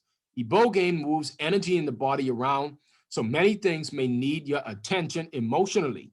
It's like a release valve opens, and it's suggested to allow everything to come out. Whatever it may look like, this is a large part of the healing process. The thoughts and emotions that come up during the time are being released from the body and psyche. While this may be uncomfortable for some, it is important to remember that in large part, the success of your treatment is dependent on allowing this process to fully run its course. I don't know where you can buy it. I'm just using it as a, to make a point here, right? That the ancestors knew about the sexual appetite. So, all right, right here. For thousands of years, humans have evolved with plants and have used them for healing mind, body, and soul. Some of these plants, such as the Ibogna, have emerged as strong teachers and have been recognized as sacred medicines that have been used in healing the deeply spiritual aspects of our being. People of the equatorial regions of Africa have worked with the tabernacle Ibogna plant as an herb of initiation and as a rites of passage for millennia. And no discussion of the role of ibogaine in the West can be complete without taking the spiritual aspects of the medicine into consideration. And this was just one example. In spiritual communities, there's always been some form of rites of passage into adulthood. Notice, what is adulthood? The minute that sexual seed wake up, that's when you become an adult. This is what makes us cosmic adults, because that is the most powerful force in the whole galaxy. Don't play with fire. Learn how to use it.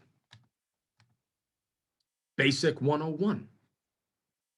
Through spiritual practices such as meditation, all material addictions decline and then disappear. In fact, meditation is the greatest cure for all addictions, or it sure helped me, buddy, including sexual addiction.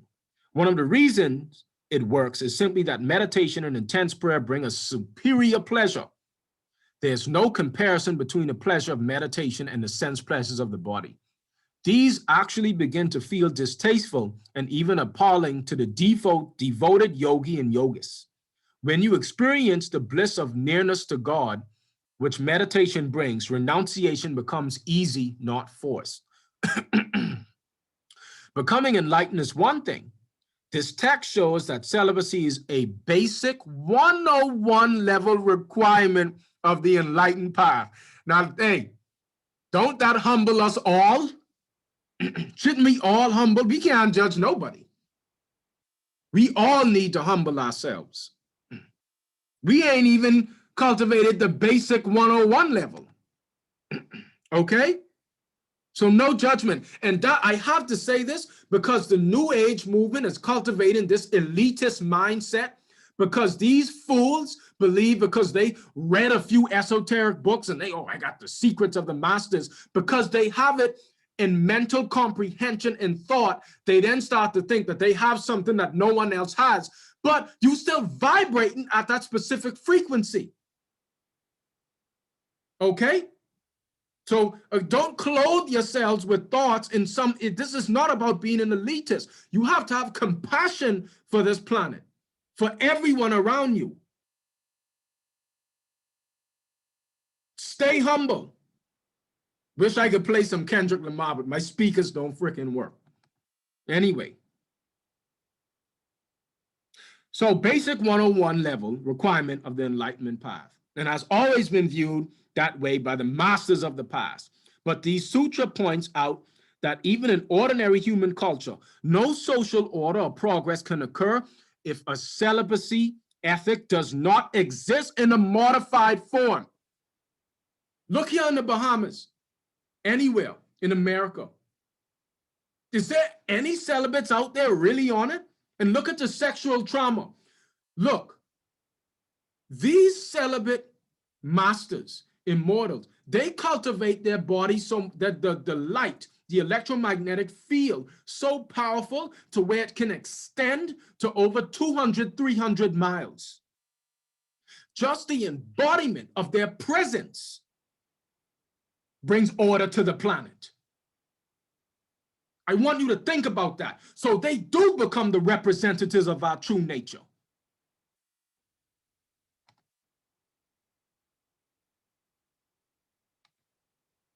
Okay. I know my mother, probably downstairs, why he shout so much? Anyway, the masters of the past gave us a modified ethic to follow. Given the cat out of the bag, that ethic is sex is permissible, but only within matrimony and not for the purpose of endless indulgence in lust. See, it's permissible. Chastity. If you know how to do, if you have cosmic sexuality, if you know the principles, it's permissible to an extent. But understanding this is the precursor before any marriage, any union.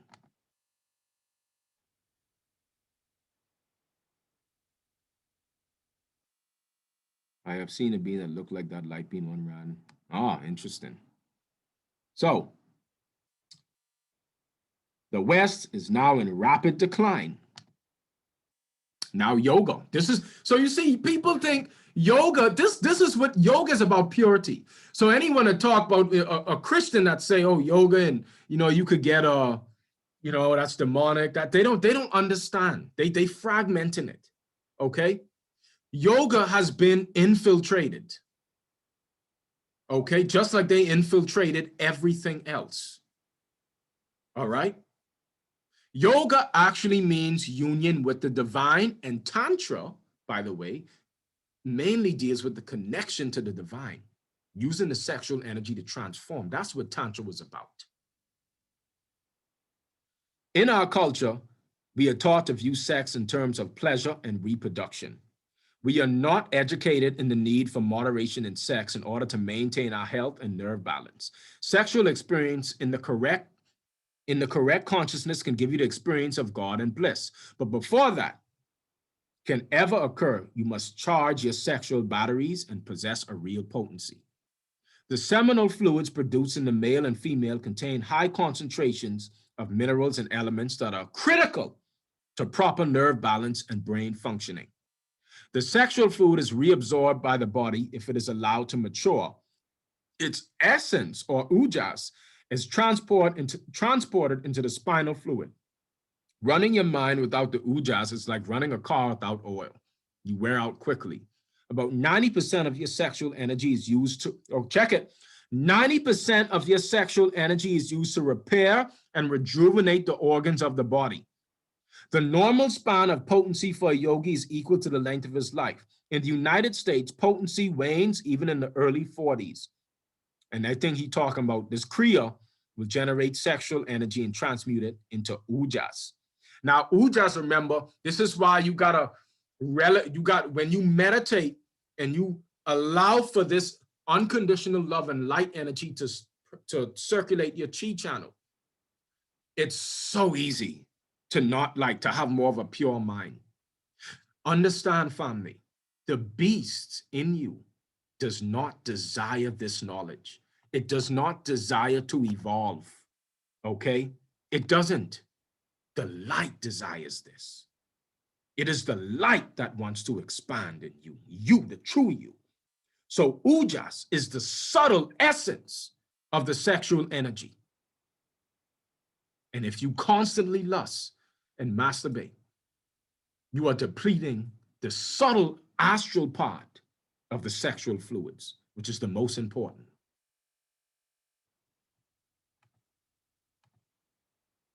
It is tragic now in America that even from the ostensible spiritual people, you won't find much help with sex or true teachings about it. What passes for yoga now in the West is most certainly corrupt and polluted by the sin and ignorance of the West.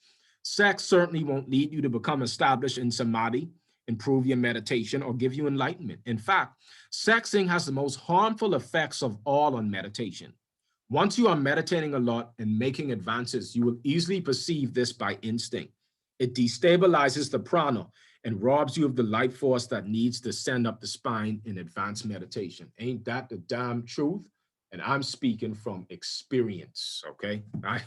And you want to meditate your way out of it and you try to, but it takes time to rebuild. Urine therapy helps though. You could rejuvenate the sexual energy, with the urine therapy quicker. Even with age urine. That's another topic. So Tantra, the greatest misinformation, because again, Tantra also is used by advanced energy cultivators. So there was this brother in this one when I was in Las Vegas in the year, I think it was 2017, the new year going into 2018 in the MGM Grand. I was in Las Vegas. I met this brother from Barbados. Yeah, Barbados, yes. He was a cultivator. I was not cultivating energy at the time, but he had this powerful energy about himself. He went without sex or touching any woman for 6 years because he went up in the mountains in Jamaica. Okay. Now, don't get me wrong. He is having, he has a wife. He's having sex now. But he was talking to me about laying the foundation first for both man and woman. That's why laying the foundation with yoga practices, don't just stop having sex. You have to transmutate. The energy is constantly moving. The body wants to procreate. You can't just stop having sex. That's a powerful energy in there that constantly wants to expand. So if you stop, you know, and you don't move it and you don't do these practices, you don't move it around, you don't do this transmutation, the yoga practices, then you're not going to be sustained by it. It could cause problems. The energy wants to procreate and constantly expand. And if you're not using it, it's going to move on and want you to impregnate a woman, or want you as a woman for a man to impregnate you, to continue to expand and create new perfect bodies. Is this even an opinion? We know that that's the immortality in us, because a 65-year-old man could impregnate a woman, a young woman, and they could create a new baby. My father had me when he was 50 years old. 50. A whole new body. So that there's a new body inside you. You could create a subtle body from this. But if you don't use it that way, it wants to be passed. Pass on the baton to another soul. Maybe they'll figure this game out. Tantra. The sages counsel that we should renounce sin and sexuality because it disturbs us. It takes away our peace. It draws our Shakti down the spine and out into materiality. In fact, giving the outer world its seeming reality. All right? The vitreous fluctuations in the mind stuff of sexual stimulation necessarily disturb our mind, life, and prana, blocking progress and meditation. It blocks the way to divine realization. That is why these same saints and sages also do indeed speak of sin and try to shepherd us away from it. Those who try to associate sexing with spirituality are among the most ignorant on the planet today. Boy, that's a slap in the face. Including the editors of magazines like Yoga Journal, who now mix up yoga with sin in their pages for the sake of money and to serve deluded readers. You can't mix up adharma with dharma, righteousness with unrighteousness. Either you are promoting one or the other. Krishna and the saints come to destroy adharma and establish dharma. Those mixing up classical yoga with false tantra are doing a profound disservice to the human race with incalculable negative consequences. And again, that tantra stuff, that could drive a man crazy. Think about it. These thought forms and entities, right? You lust in, let's say you have making love to your wife or a girl or whatever. You making love, you're doing your tantra, right? You having sex, and then you about to come. You hold it in. All right, you do it again. You go again. You about to come. You hold it in. All right, you ready? Don't meditate like that. You ain't constantly doing it. You haven't laid the foundation of celibacy, right? To even learn how the energy interface with your own energy, your soul.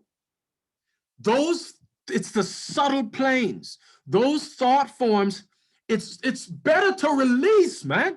If you lust a lot, not too much, but if you just constantly holding it in, all right. Now it's different, family, if your mind is more pure, and you ain't addicted, you don't think about it all day, and you have to get instigated to do it. But I'm talking about men that constantly lust, or at least throughout the day.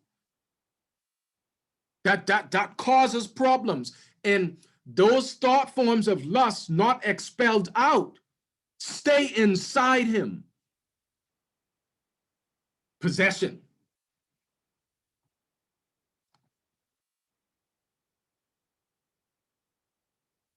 Oh yeah.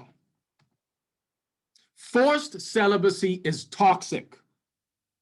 Celibate monks and nuns become the most energetic, focused, and effective beings on earth. Unfortunately, the early church missed much of Christ's yoga-like message in the realms of meditation and technique. Lacking yogi techniques that make celibacy both doable and constructive, priests by and large do a poor job with celibacy. Then by their failures, they give celibacy a bad name and leave naive moderns to view it as impractical. But juvenile inner conflict and wavering is only seen in a repression. Only priests who practiced no effective meditation or prayer techniques would allow him to both channel the energy upward and, more importantly, give him the transcendental divine perceptions which finally ground a man's celibacy firmly. First, the attainment of celibacy requires a panoply, whatever, of specific skills, techniques, and lifestyle conditions. Christians today, and even Christian clergy, lack most of these skills and lifestyle conditions. Second, celibacy is done well only as a game of transmutation, both man and woman, transmutation. Third, effective meditation makes celibacy easy to attain, whereas a lack of effective, frequent meditation leaves it very difficult to attain, especially if one has developed any sexual addiction. You hear that? So you see, the church was wrong. They had celibates, but they disconnected the yogi practices and the transmutation from it. That's when it got a bad rap, and it doesn't seem doable. Okay? And you could still, if you're in a union with the woman making love, you could still make love and not be overly addicted. So we ain't even saying that it's an evil thing. But when it gets to the point where it comes into your mental space and it erases away your elixirs, that's when it really becomes a problem. But remember this, family, the highest level is to not have an orgasm at all. All right? A lot of us ain't there yet. All right. So abstinence is about transmutation and not suppression. If one lacks these skills and is unable to work the transmutation and lacks meditation, celibacy becomes problematic. For example, in the early stages of celibacy without right techniques, celibacy makes one more sexually driven than in an old, dissolute, sexually active state. Unskilled and ignorant would-be celibates routinely create scandals by sexually slipping up, giving celibacy a poor reputation and leading the people to doubt the potential of celibacy. Certain spiritual practices, such as chanting and intense devotional meditation and prayer, can also aggravate the situation for one without skills. In fact, activation of the Kundalini Shakti while still unbaked, still having significant sexual desire, can turn one into a raving sex maniac. These are the realities underlying the many stories of ashrams and monasteries beset with surprising scandals. Check it with the Vatican and the church and these orgies and shit. When one, celibacy isn't mastered, where two, sex is merely suppressed, which don't ever do that, and where three, Kundalini arousing sexual practices go on too, and four, where men and women are mixed, there may be some steam. Not only are the practices and techniques of celibacy rare in the West, but the West has almost completely lost the culture of celibacy, self-control, and even basic moral opprobrium. We can start at the bottom with the beings who fornicate in the streets of San Francisco and New Orleans, or those who tattoo their bodies with pornographic pictures and display themselves in public. But even in religious settings, there's insufficient celibacy culture. Most religious institutions have forgotten the high value of separating teen boys from girls to make their parts placid and allow for moral grounding. To establish what? That foundation. Or here's a detail. It is almost impossible to achieve celibacy if you drink any caffeine, even a little bit. Westerners attempting celibacy are generally ignorant of this detail. There's also I forgot to put it in the PowerPoint. The foods and stuff. Later, I'll find it and just put it in the group later. Okay. Yeah, Carrie, we actually can get to that. Okay, we're gonna get to that. So this is me now, all right? Spiritual energy conserved into procreative energy was a willful choice. The automatic conversion of the cerebral spinal fluid into sperm in us men is a pathological condition. Yes, I said it. This should be a willful choice. The sexual germ seed is the propagation of our immortality on earth and for all species. That is the part of us that does not die. The germ seed within us has a mind of its own, and its purpose is to live forever. Now, if the sexual seed is in a compromised, toxic body, when having sex, it would want to be released into a womb in order to have a chance to cultivate and grow another body, in hopes that the spark within this incarnation will allow it to perfect the temple, like a redo. The less toxic the body, the less obstruction from food, and the less lust, the more natural it is to hold on to the seed. Right? This was from an article in the, I think I have it in the next slide. All right. So also, in order to be a sannyazin, this is interesting. Okay. A Sarvoidya Sadhaka will need to practice unbroken celibacy for at least 12 years continuously, apart from doing 1 year full-time secluded yoga practice 2 times, with some years of gap in between 2 secluded full-time yoga practice, combined with a vow of silence and not spending time in reading spiritual books or any other things during seclusion period, and utilizing the entire seclusion period for only yoga practice. Look how much it takes, yo. You know, it's like, this is why I say we are infants, and humble yourself, brother and sister. Have compassion for the people around you. Okay? Don't let these spiritual books and stuff put you up on no high. We still sleeping. We just in another phase of sleep. Check? Hope y'all get that. All right? Why at least 12 years of unbroken brahmachari celibacy? Because nature requires a fixed quantum of energy for any major change. For example, water has a tendency to flow downward. If it gets heated, it does not boil unless until heat energy increases water's temperature to 100 degrees centigrade. And once that happens, water starts boiling and getting converted into vapor. Now, see the contrast between water and vapor. Water flows downward, whereas vapor flows upward. Water is liquid and visible to eyes, whereas vapor is gaseous and becomes visible after merging into the atmosphere. Exactly the same happens with pranic energy. When it manifests at the level of lust, the tendency of this energy is to move outward and downward, degrading our consciousness level to animal level. This state is comparable to a water state. But when after gathering pranic energy for at least what? You see that? 12 years without any break in celibacy is achieved, the pranic energy manifests at high levels of creativity and spiritual bliss.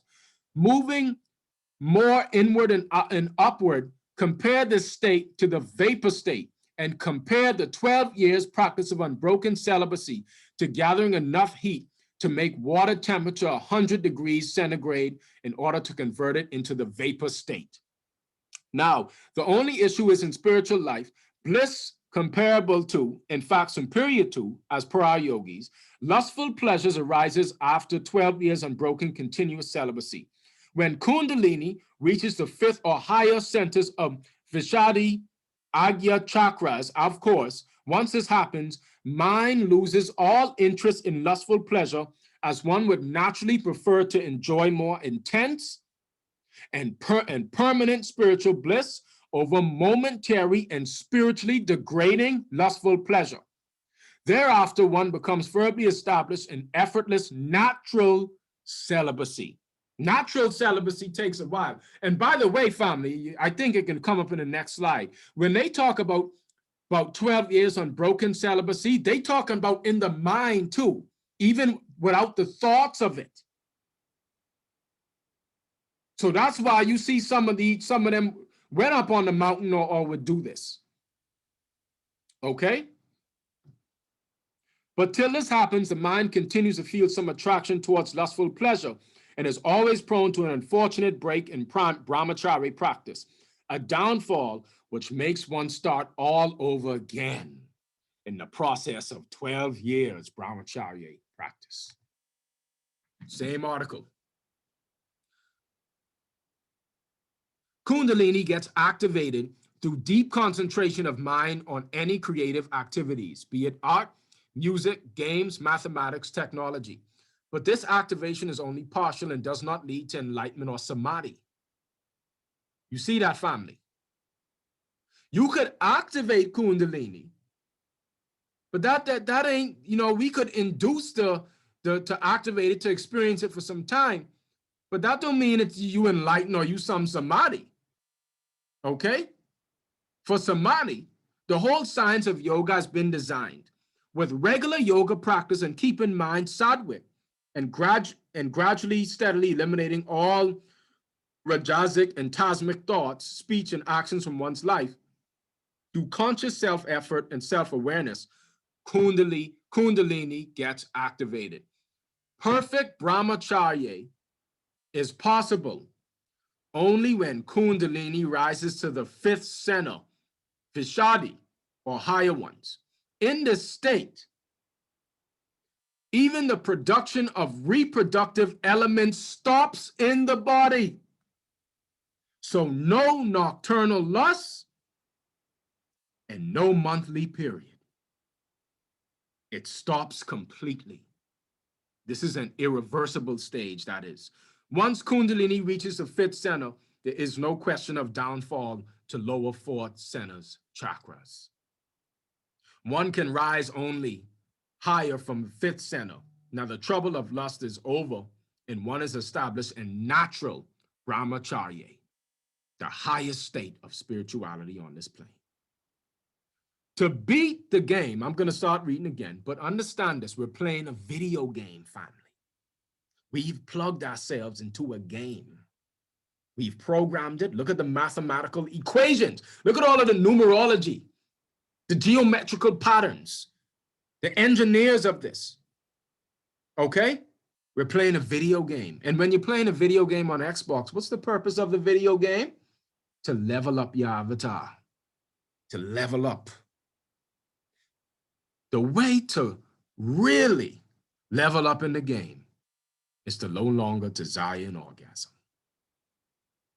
That means it's always coming back to the brain, it's looping in the body, staying up high, and guess what? Your light fields continue to expand. Now, the trouble of lust is over and one is established in natural brahmacharya. Listen to this now. This is a very, very high spiritual state, and not even 1 in a million are in this state. Not even 1 in a million. Now, the person is fully sattvic and always remains peaceful and blissful in all kinds of trying situations. Swami Vivekananda remarked that he did not meet more than 20 sattvic people in his life, despite traveling half the globe. This is the goal, and I guess this is the guy that wrote the article, right? This is the goal which I am chasing to achieve by the end of the foundation, blah, blah, blah. But the great disaster is, to the fourth center, a selfless kindness for everyone is the peculiar mark of a person whose kundalini is in the fourth center. Whereas in the lower three centers, chakras, one is mostly selfish with almost everyone. Kundalini keeps on moving from fourth to lower and from lower to fourth center regularly, depending on one's brahmacharya level. If brahmacharya gets broken, Kundalini falls to lower chakras, and then after some yoga practice, it again sends back to fourth center. So all these good, fine people in the conscious community, we need to understand that we still tickle in our lower chakras.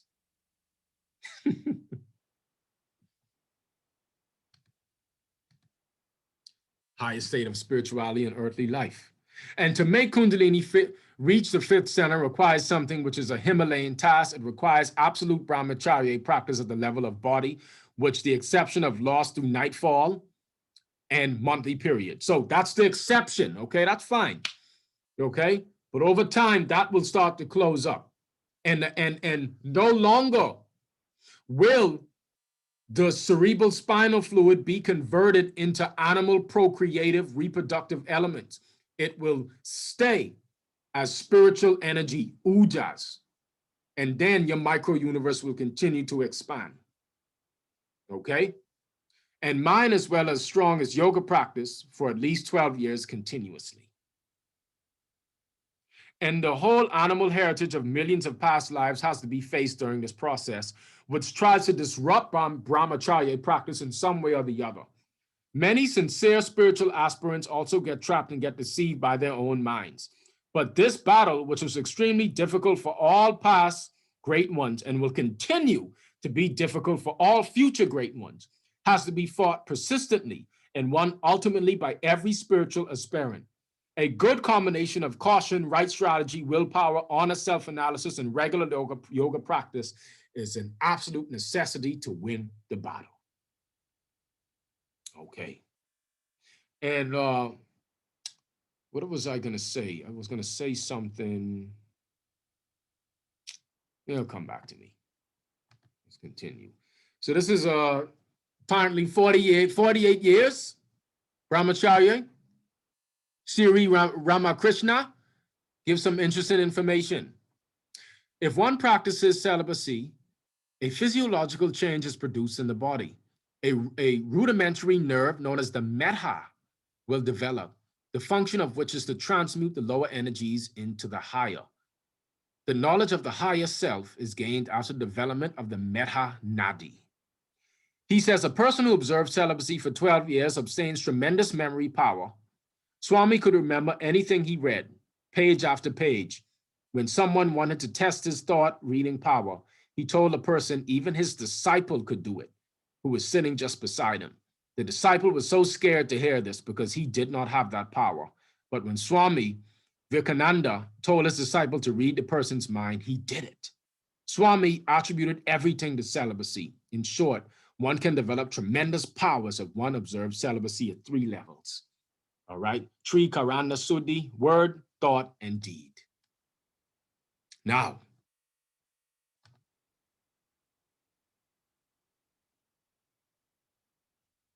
yeah, wet dreams, that's what that means. Or we can get to the overeating.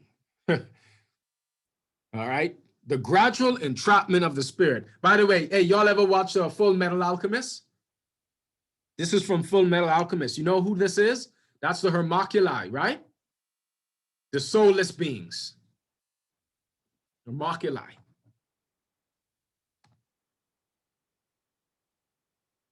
Okay, awesome. The eternal energy you in light code lockdown, locked in cells, prison, genetic mutation, even though we have mutated, still exists the original archetypal blueprint before the fall. Oh, it gets more interesting. This is from the book, once again, Thinking in Destiny by Howard Percival. Story of the original sin. The story of original sin is not without basis. It is a fable which conceals some true traditions. One of these has to do with the procreation of the bodies of human beings. Many events are covered by the mythology. The doers who were affected by the events feel a truth under the story of original sin. The details of the story are in some ways related to the original events, but are twisted, inaccurate, and childish. Nevertheless, the story has power because doers are conscious of truths which are concealed in it. The naive story covers a history of disquieting results. The use of the procreative power was the original sin. Now, let me say this. There's a good, I know someone could think, and you may think this later, okay? Mark, if all of us are celibate, how can the world continue to propagate? There wouldn't be any human beings. See, that's which people don't understand. We were able to cultivate and to seed vessels for other incarnate entities by yoga power, straight yogi power. We were light when we were more light beings, okay? Even the Qigong masters in the ancient Chinese books talk about nursing and cultivating a subtle body. Who's to say us as light beings weren't doing that? Okay, but there is a book that talks about a different type of procreation, not from animal generation. So notice he says here, the use of procreative power is the original sin. And they say that that's how he created kids in the golden age. The result following the procreative act was to give to the human race the tendency of unlawful procreation. And this tendency was one of the means of bringing on ignorance and death in the world. The penalty of the original sin of the doer is that they are now dominated by that which they originally refused to govern. When they could govern, they would not. Now that they would govern, they cannot.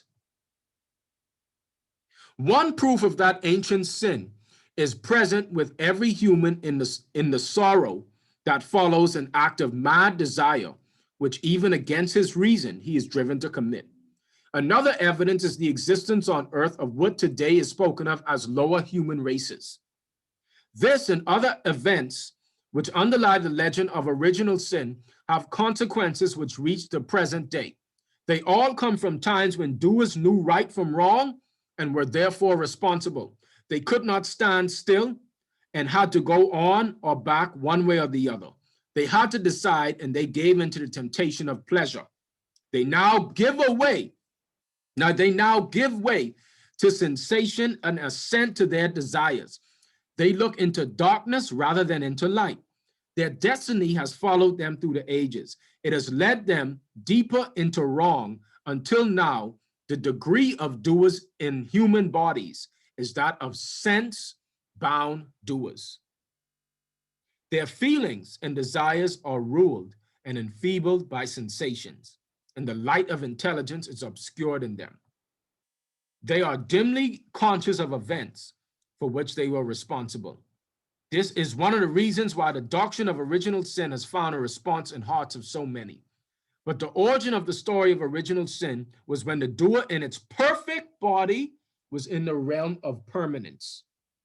There, in the trial test for bringing its feeling and desire, it balanced union, it failed. Therefore, it came into this world of birth and death, and it periodically re-exists in a man body or in a woman body.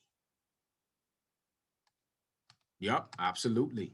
Now, this gets really interesting, because what this author is saying here is that the original body, Avatar, is sexless. There was no obstruction. It literally, boom, liquid light, came right back to the brain, or auto loop. The adjustment of all the other organs may have been formed from the adjustment, the law of vital adjustment, as the canopy over the earth was affected, the wars, was there manipulation of aliens, or was there a mental and emotional conflict that made an adjustment, okay, of the light in order to keep you alive, to keep the body going, because matter is eternal. Matter is infinite. It doesn't end. So what you're seeing is the intelligence make an adjustment, even in your conflict, even in your quote unquote lack of understanding of self, in order for you to still have an experience.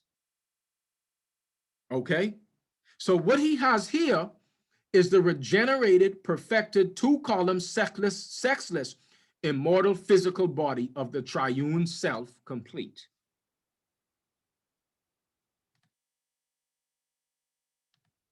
Above, now, okay, the pineal and pituitary bodies were closed because the doer had opened procreative organs below.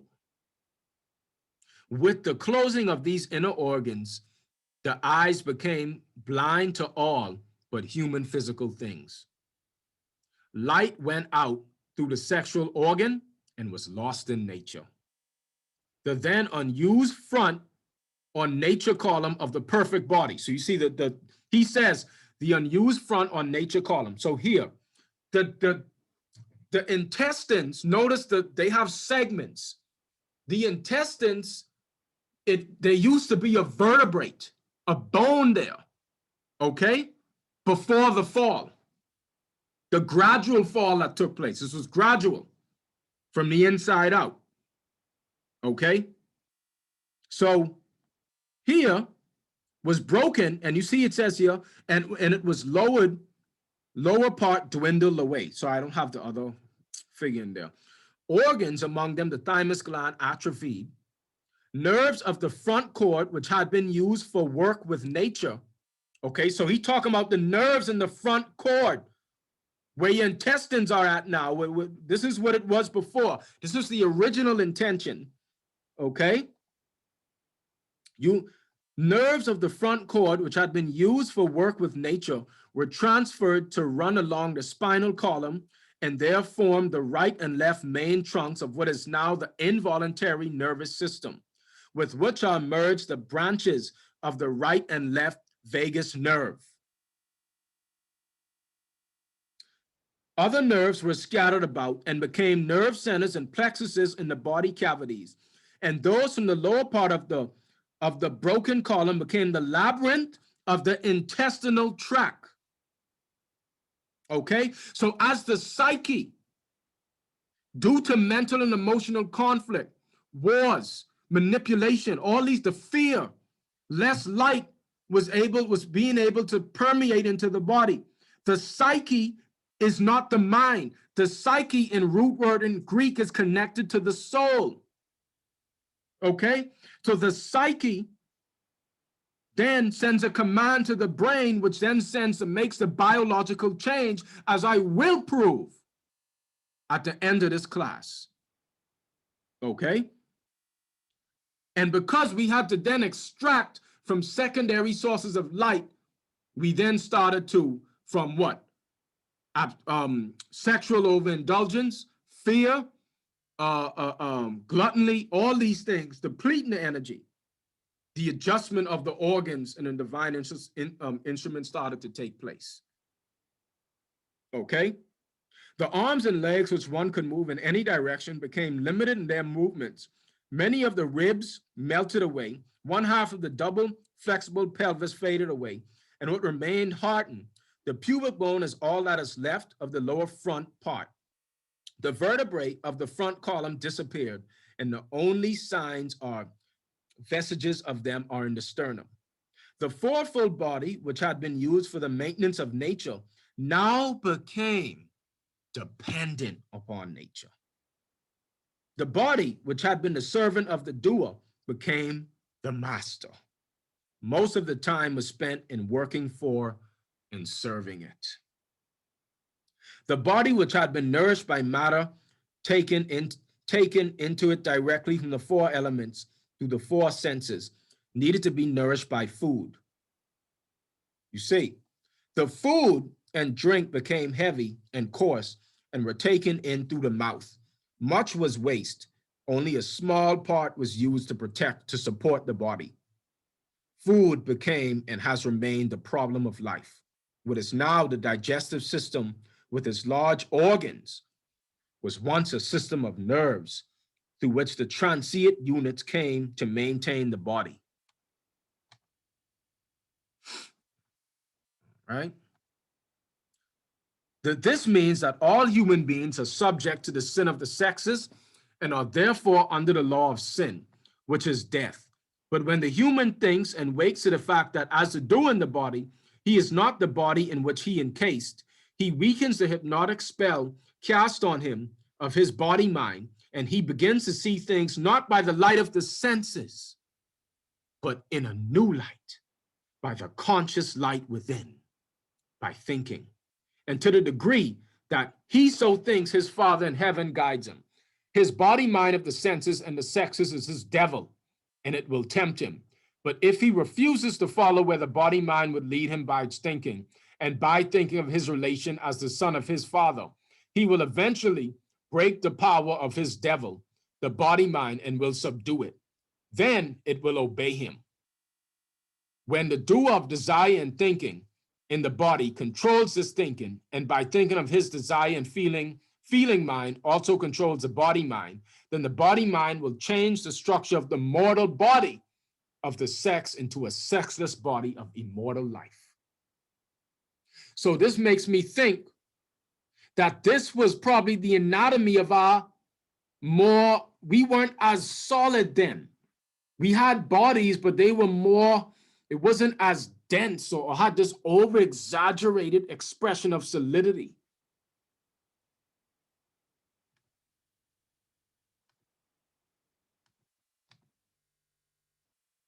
The modification of the original germ cell. Now, this is interesting. He says a sexless body. If we study the germ cell, it doesn't start off as male or female. It starts off as a primordial sexless germ cell, then goes through a modification, disintegration, and a metamorphosis, whatever word you want to, it goes through a series of changes until it finally becomes a male or female sex cell. The fall shows, the manipulation of our DNA shows in our germ cell, which I think the psyche manipulated based upon cultivated addictions and needs. Likewise, every man or woman has descended into this human world of change from an ancestral sexless being of the realm of permanence. The descent has been made by variation, modification, mutation, and division. The evidence of this procedure is shown by spermatogenesis and by ovulation of the spermatozoon and ovum in the gametes, marginal cells. Each cell must be changed from its original state or condition and be modified and divided until it is distinctively male or female sex cell. These changes and divisions reenact the biological records of the history of the cells from the time of the ancestral type of sexlessness until they become male or female sex cells. Ancestral sexless germ cell. So can you imagine the way back, okay, when the germ cell then gestates back into this? Food for thought.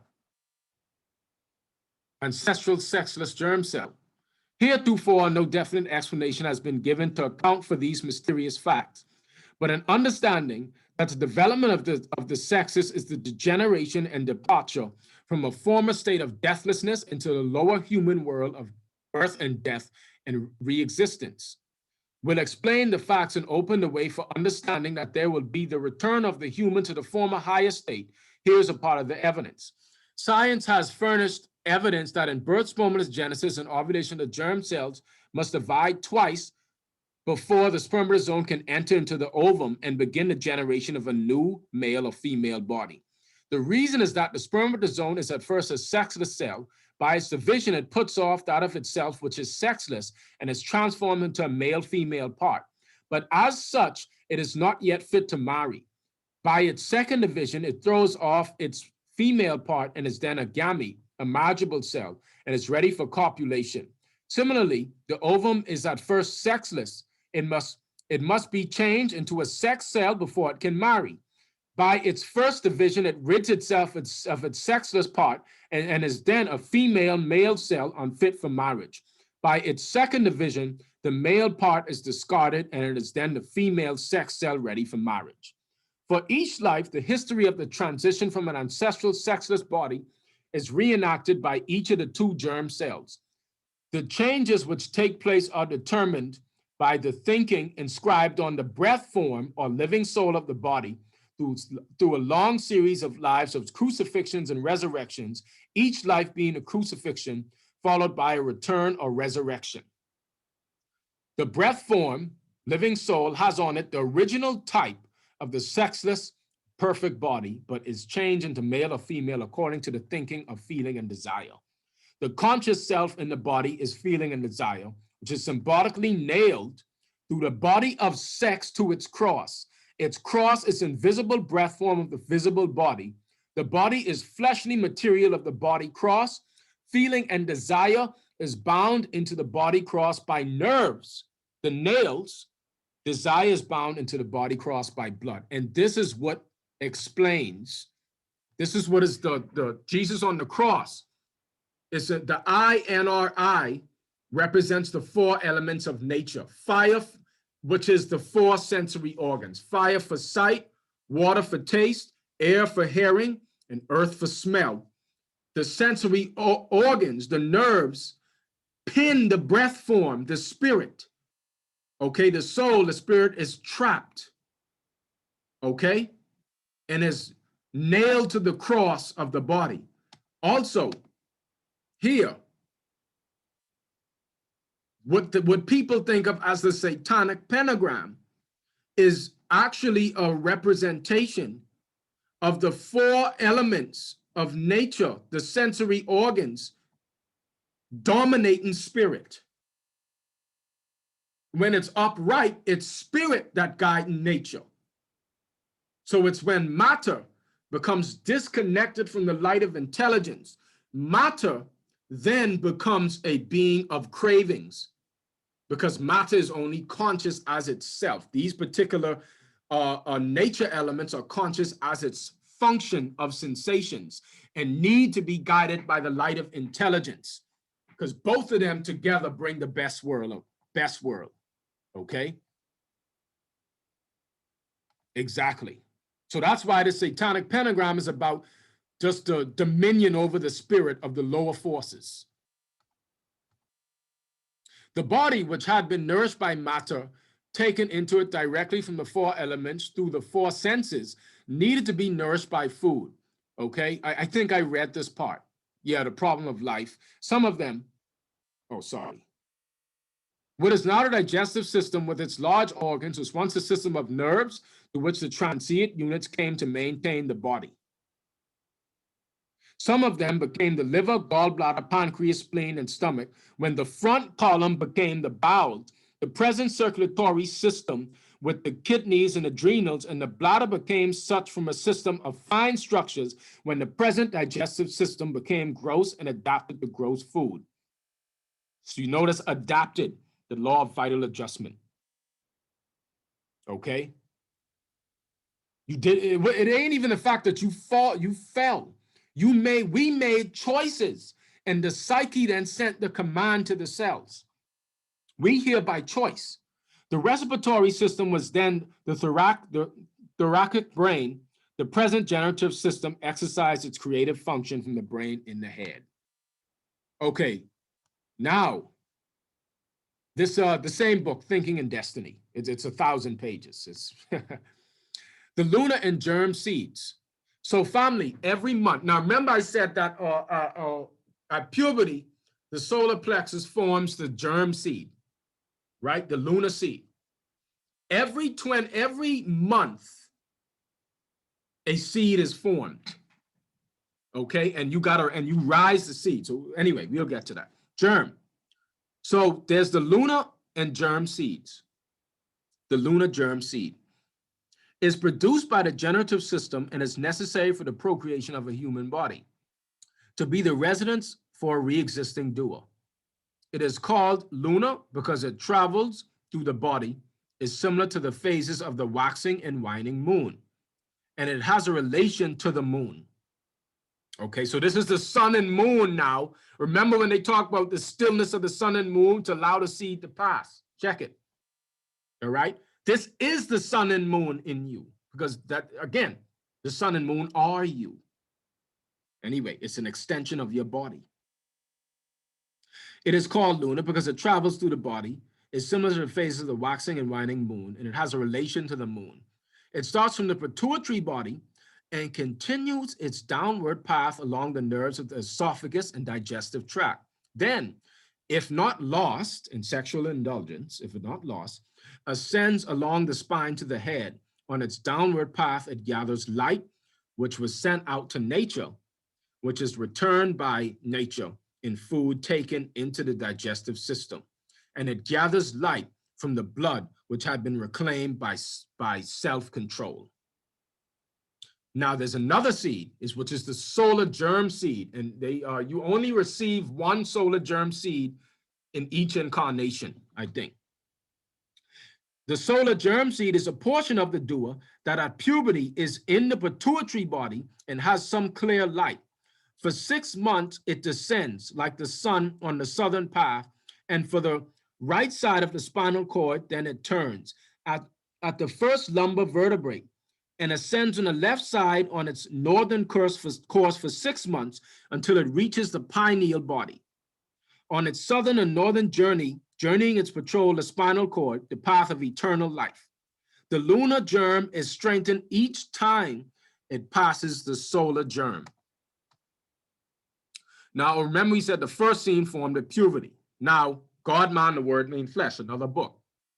The first seed is formed in the solar plexus of every individual commencing at the age of 12, which we have designated as the age of puberty. Therefore, it is formed every 29 days. This taking place in each individual at the time of the month when the moon is in the sign in which the sun was at the birth of the individual. All right. So continuing, this Joseph is the same Joseph, the father of Jesus, the pineal gland. For no other man, no seed had been absorbed by the gland previously, for this is the first seed that had been saved. In other words, the son returns to the father, the seed returns to its source. The father and the son have become one. No other explanation, save a physiological one, could make clear this statement of Jesus. You and greater things than I do, ye shall do, for I go unto my Father. The first seed that has been saved apparently makes this statement. When the first seed is saved, the entire body is changed. It vibrates at a higher rate. The fluids are purer. In 29 and a half days, another seed is born. Now that connects to thinking and destiny when he says a lunar seed is born every month. We're connecting it, okay? Another seed is born. In material form, which this seed is formed, is of a more refined substance of greater power. So every time it recycles, it becomes more powerful, more energy is harnessed. Therefore, when it is crucified, is it not of greater power than the first seed? By the way, family, crucifixion means to increase. Okay? It means to increase. Therefore, when it is crucified, it is not of greater power than the first seed. The third seed will also have been raised to the third power, and so on. The entire body is changed by the raising and saving of each seed. Now, this is interesting when it comes to numerology and numbers. Numbers show the language of auto looping power. So understand 0, which is the first number, represents the Ouroboros, eternal life, the snake eating its own tail. The Ouroboros is also, again, that's just think of it, your body as a looping system. Okay? So 0 is a symbol of the Ouroboros, which is a symbol for eternity.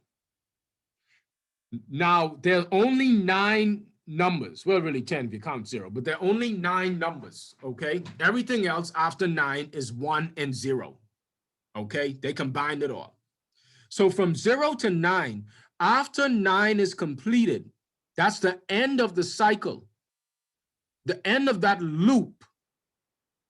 A new seed is formed, which then brings another 1, but that 1 is backed up by spiritual power, which is the Ouroboros.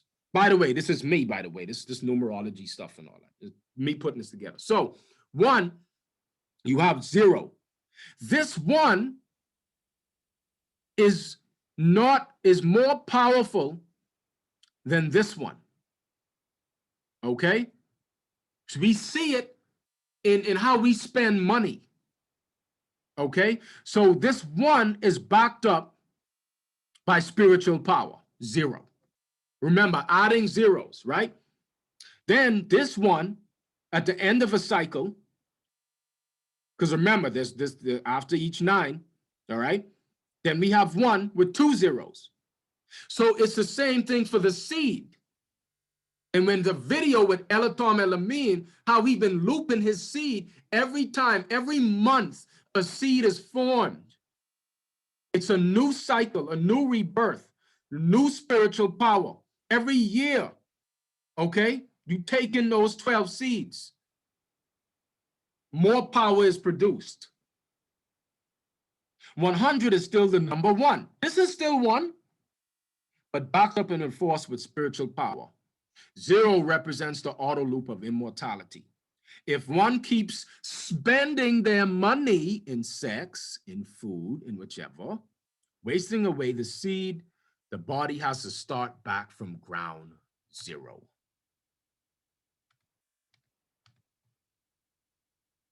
Special time of the month for the lunar germ seed, when the moon is in the sign in which the sun was at the birth of an individual. Know the moon sign that corresponds to your birth, your sun sign, and you can plan ahead to go into deep states of meditation around this time at night. Each individual has a specific time of the month where they can raise the seed back to the brain. This is done by stilling the senses, so King Herod and the plague of Egypt don't kill Jesus. This is done, which are the sensory organs. This is done by stilling the senses. Do not allow the sensory passions to slay the seed once again. This is your true nutrition, family, and how we can feed the brain with the best food. So then a divine immaculate conception takes place, the regeneration of the physical body. Regeneration begins with thinking, when by self-control, the lunar germ is not lost after it has reached the region of the left kidney. Instead, it continues its upward course in the sense of the brain, completing the first round. The next month, the lunar germ descends again, together with the succeeding lunar germ, if and when the lunar germs are saved for 13 rounds, equal to 1 solar year, and the 13 having merged into one, a divine conception takes place in the head by union of the lunar germ with the solar germ through issuance of light from the pituitary and pineal bodies. So far, only slight structural changes have taken place in the human body.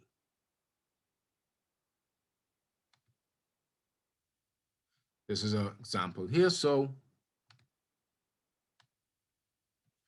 after this divine conception, the germ descends on the right side as far as the pelvis.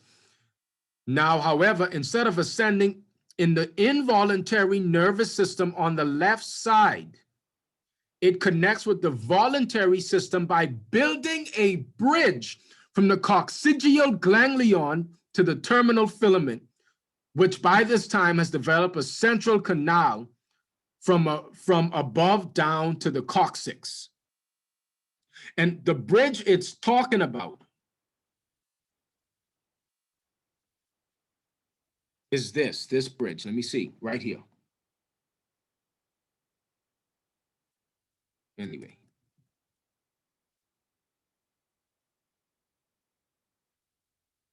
The lunar germ then opens and enters the terminal filament and is thereby on the form path of the Great Way, and then passes upward to near the junction of the first lumbar and 12th dorsal vertebrae within the central canal, building the bridge and thus making the connection between the two nervous systems marks a definite change in the structure of the body. A divine conception is the beginning of the building of a perfect physical body, which is to be the medium for 3 finer bodies. That is, one each for the form being of the doer, the life being of the thinker, and the light being of the knower of the triune self. When the lunar germ has traveled upward within the filament as far as the 12th dorsal vertebrae, it has developed into an embryonic form body. At that point, it is met by and merges with the solar germ, which has descended in the right hemisphere of the spinal cord. Together, they enter into and ascend through the central canal of the spinal cord to the 7th cervical vertebrae. The distance between the 12th dorsal and 7th cervical marks the life path, and while on this path, the solar germ develops into an embryonic life body. Traveling up the central canal of the spinal cord, the embryonic form and the embryonic life bodies are met at the 7th cervical vertebrae by a light germ. Oh, sorry, I read it again. Then the embryonic light body, accompanied by the embryonic life and form bodies, advances to the medulla oblongata and the pons varili to the pineal body, opens the pineal and fills all ventricles and the spaces between the convolutions and immediately around the brain with light. Later, the 3 embryonic bodies reach their full development and ascend through the top of the head and the doer, the thinking, the know of the triune self are established therein. The doer has then reached perfection and triune self complete in a perfect, sexless, regenerated, immortal physical body. And at the end of the great way, the other two of the threefold way, the way of thinking and the way in the interior of the earth, have then been successfully traveled. I had to read that book multiple times. All right. So what we're seeing, family, by breaking down this seed and what takes place, you're looking at, because remember, the human being is an intermediary between two worlds, spirit and matter. Both of these polar opposites come into contact in you. The reason they want to come into contact in you is because they want to become conscious of themselves and integrated together. The best life is heaven and earth, both. Spirit and matter are attempting to merge together within the human cocoon to become conscious of itself. For the best and most balanced life is both heaven and earth living in harmony. Now we have degenerated due to loss of essence. So understand, family, any act coming under the meaning of sin retards or prevents the automatic action of the seed, which, if not interfered with, lifts up a portion, 1/10 of the life essence. Check it. Don't they tell you to give 1/10 of your tithes to the church, to the pastor? Now you see what they mean? You got to give back that 1/10 to the church, the real church. If not interfered with, lifts up a portion, 1/10 of the life essence. All right? Oil or secretion that constantly flows down the spinal cord, a straight and narrow path, and transmutes it, thus increasing its power manyfold and perpetuating the body indefinitely until the ego desires to dissolve it by rates of motion set in action by its inherent will. Degenerates, he's talking about us, I guess.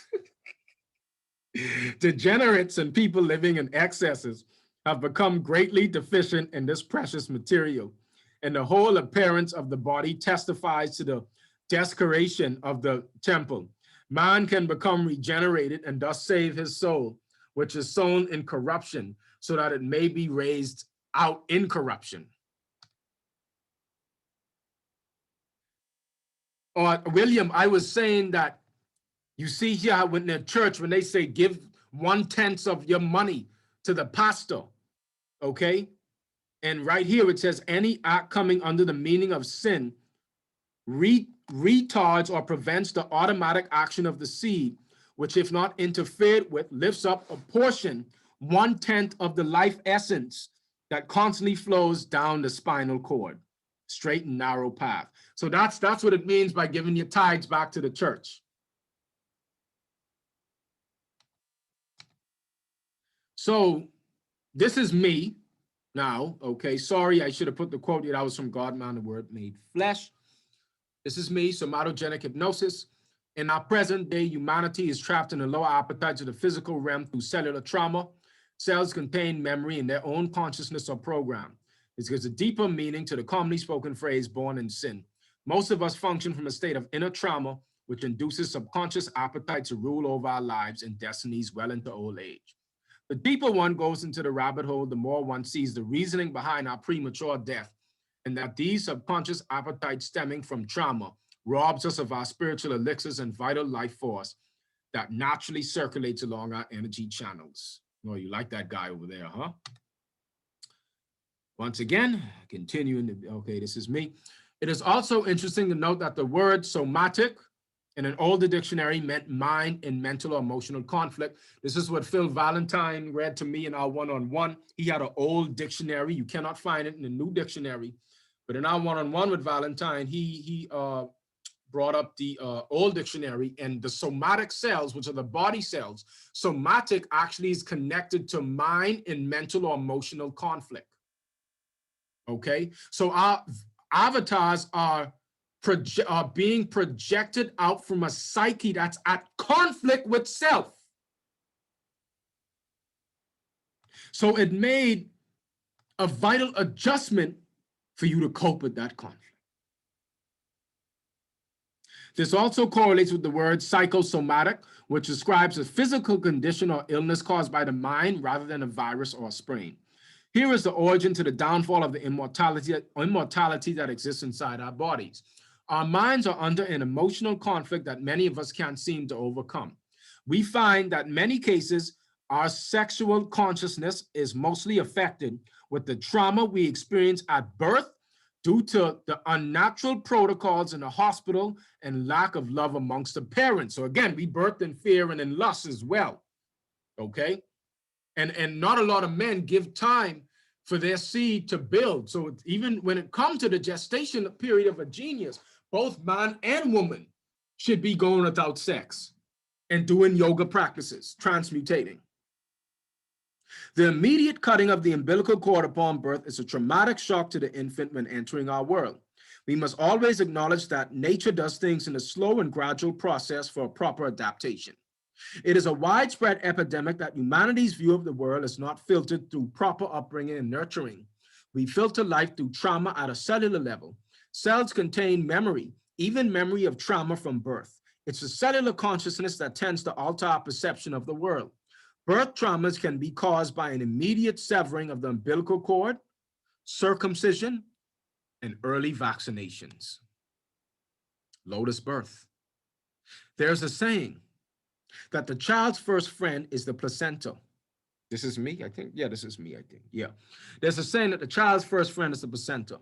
There's a deep connection, and there have been reports on the benefits of a lotus birth, where the placenta is kept attached to the navel of the infant until it dries up and attaches on its own after 3 to 7 days. This allows the child to slowly adapt to the changes rather than a sudden traumatic shock. But the placenta is the manifestation of a divine intelligence within the womb. We need a worldwide facility outside of the grips of the beasthood Vatican imposed fake science, a research facility dedicated to the advancement and evolution on the process of nurturing, raising, and parenting our children. Humanity's parenting skills are the absolute worst trait of our species. We are horrible. We are absolutely horrible. We have got to be honest with each other. Virtually finding conscious parenting is completely overruled and outnumbered by the vast majority of our collective upbringing. That's crazy. How much people ever plan any of this? It's like we just lusting, boop, have a baby. You don't even like the girl, don't even like the man, and no planning, nothing. And we just keep birthing bastards, okay? We constantly keep doing it. And the elders here in the Bahamas and throughout the earth that talk shit about the troublesome youth, y'all brought us here. We have to do better. So the whole conscious parenting, that need a whole research development, okay?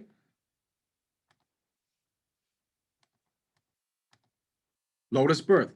It is a placenta that even protects this is me, and then this is the quote here. It is a placenta that even protects the embryo from the bad habits of the mother. The placenta functions as a selective maternal fetal barrier against transmission of microbes. There's a filtering process that goes on before the mother to child transmission takes place. The infant intuitively knows that the placenta is its guardian and warrior in its vital gestation process inside the womb. This intimate connection should be respected and acknowledged by both parents. Lotus birth ensures that the physical body is well cared for by ensuring that the baby receives the full quotient of the oxygen-bearing, highly nutritious blood that is in the cord. Notice it's blood again, family. Keeping the blood. The infant obtains 40 to 60 milliliters of extra blood from the placenta if the cord is not tied until pulsations cease. The loss of 30 milliliters of the blood to the newborn is equivalent to the loss of 600 milliliters to an adult. Common practice of the immediate cutting of the cord before the pulsation ceases deprives the newborn of a possible 60 milliliters of blood, the equivalent of a 1,200 milliliter hemorrhage in an adult. This is a likely explanation of the strange phenomenon of weight loss that most newborns seem to endure. The new organism is put immediately under undue stress to reproduce the blood it was denied.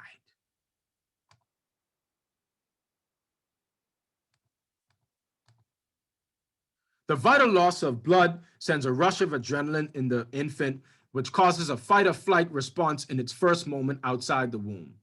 This can negatively impact the infant psychologically and emotionally, also having a negative perception of our world, whereas a lotus birth would allow for the extra blood of proper adaptation to this new profound world outside the womb.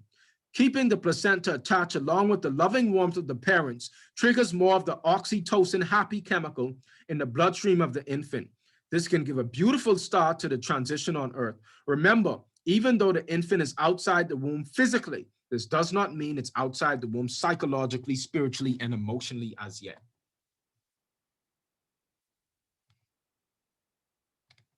Oh, yeah. Okay. So the dark side of desire. Now, ain't nothing wrong with desiring, wanting to have an experience on earth. That's fine.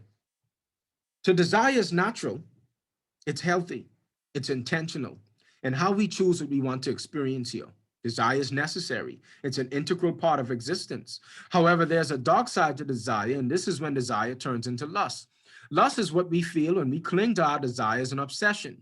Desire is not an issue as long as it doesn't become lust. Herein lies the problem. The collective consciousness of humanity is in a lustful state towards their desires. The desire for sex has turned into an obsession, and we are seeding kids in our community based off this frequency. Our desire to food is now a form of lust. Gluttony is just when desire to eat becomes lustful.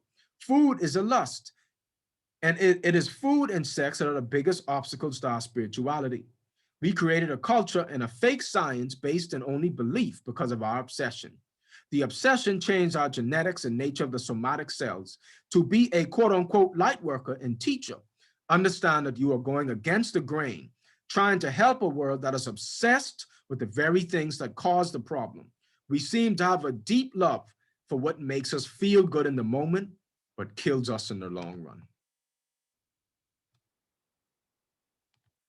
The break of the first law. And now, all right, this is me again.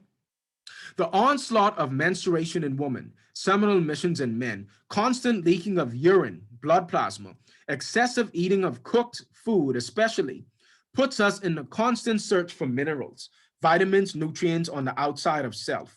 Yes, we are depleted in minerals because of what we do, not because of what we don't do. Let that sit for a second.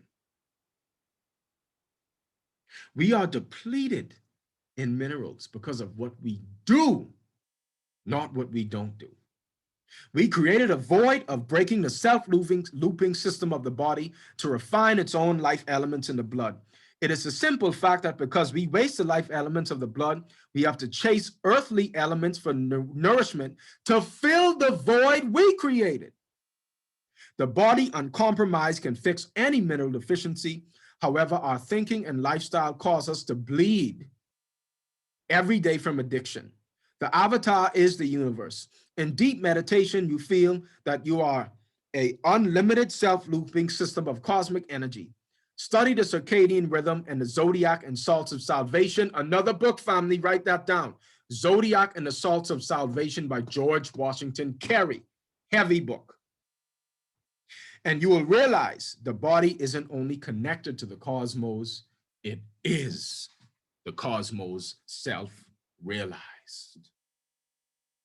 There are forces that make contact every second that create everything you need. The avatar is the greatest gift ever given to you.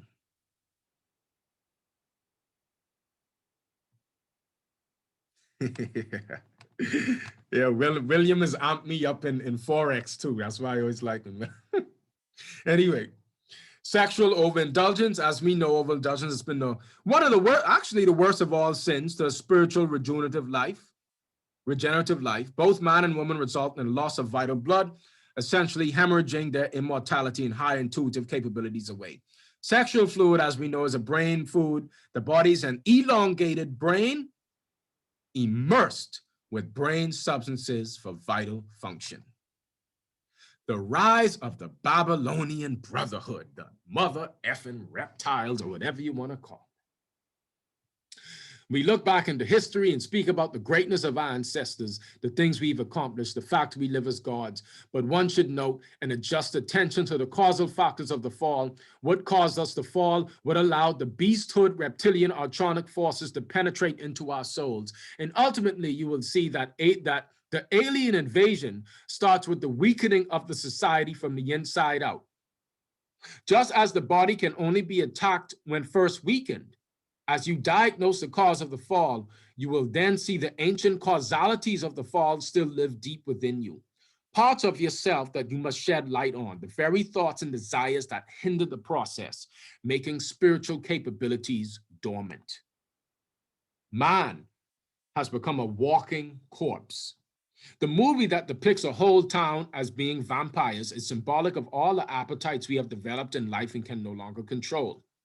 Since we live in a drug-crazed society, sharing the common cultures or cults and how we collectively share drug addictions of all sorts, we have normalized the degradation of our subtle powers for the sake of instant gratification as we go to the clubs and dance to the co-op version of hip-hop, pop, and rock, essentially dancing to the beat of our own genocide, drowning ourselves with alcohol to numb the emptiness, smoking enough joints to get high when we're actually being lowered, eating till our bellies are engorged, finding partner after partner to thrust our vital essence on, wasting it away. When I look at my people and the world around me, it is clear that we all as a people have one common problem, and that is the untamed habit. Spirits have turned into a walking ball of cravings, and these cravings seem to override the empathetic connection we have for each other in the earth. We exploit nature for pleasures. Our government is a reflection of a psycho-spiritual pathology. To overthrow them, the beasthood, we must overthrow the beast within. Oh, I already read that one.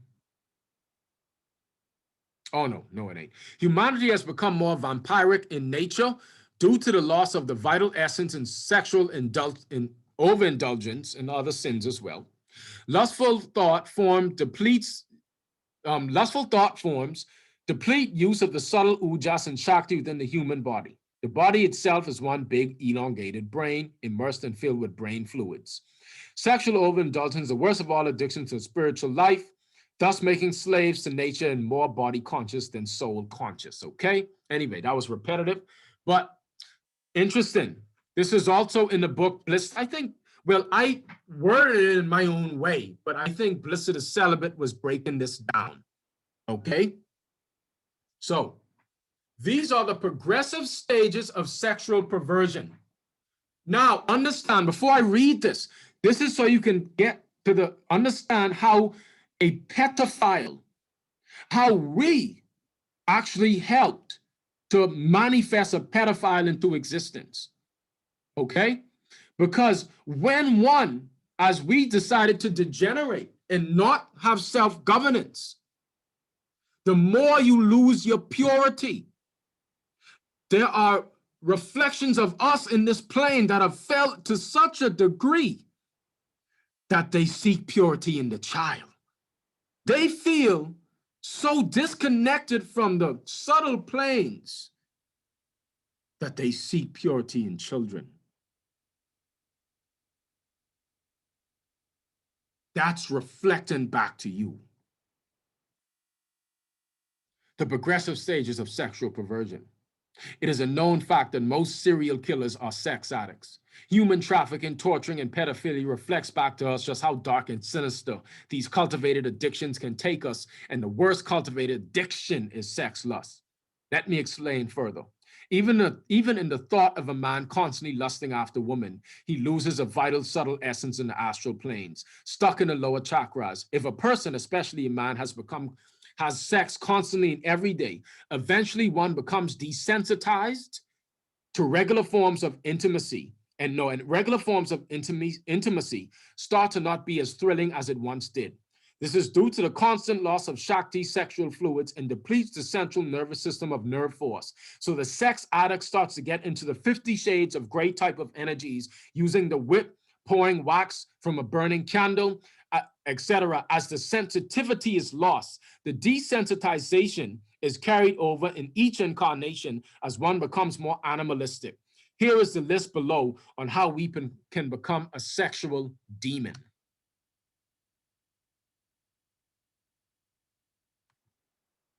Yes, you will have access to this class after this, yeah. Constant lusting after the female form. That's a mental illness, okay? Scientists said what they said, that what a man thinks about sex every couple seconds. Yeah, trust me, all of us did it growing up, you know. Shit, I thought it was impossible. Dude, I feel so, look, fam, I feel so free. Yoga has freed me from this. When you, brother, when you release, and woman, but brother, when you release from a lusting of the female form, it's like you release from the jaws of a wild beast.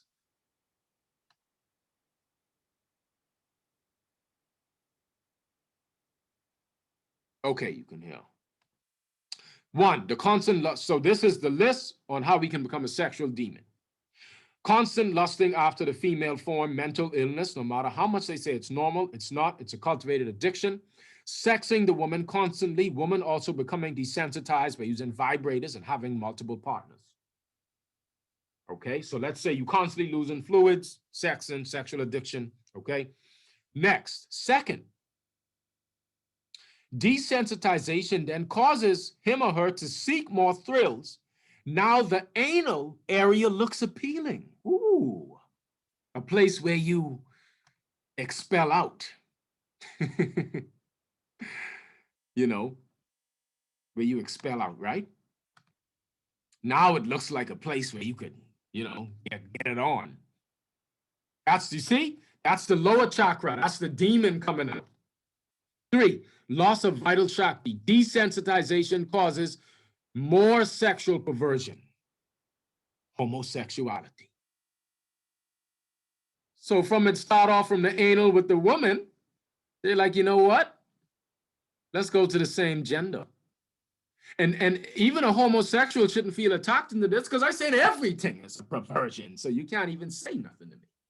Everything is a perversion. It's just degrees of the perversion. Okay, 4, loss of vital Shakti. Desensitization causes the interest in children. Pedophilia, because they lost that purity in themselves. They seek to absorb the purity in children. And 5th, this is now where we get to what's been spilled out about Pizzagate, about Hillary Clinton, about Biden and his son, about all of them. The loss of vital Shakti. Desensitization can then cause the urge to spill blood and get into torture porn. That's how much we have, again, everything is reflecting to you the perversion. We won't go down to that degree. So it's just like this, family. Understand, the person that smokes weed looks down on the person that hits cocaine.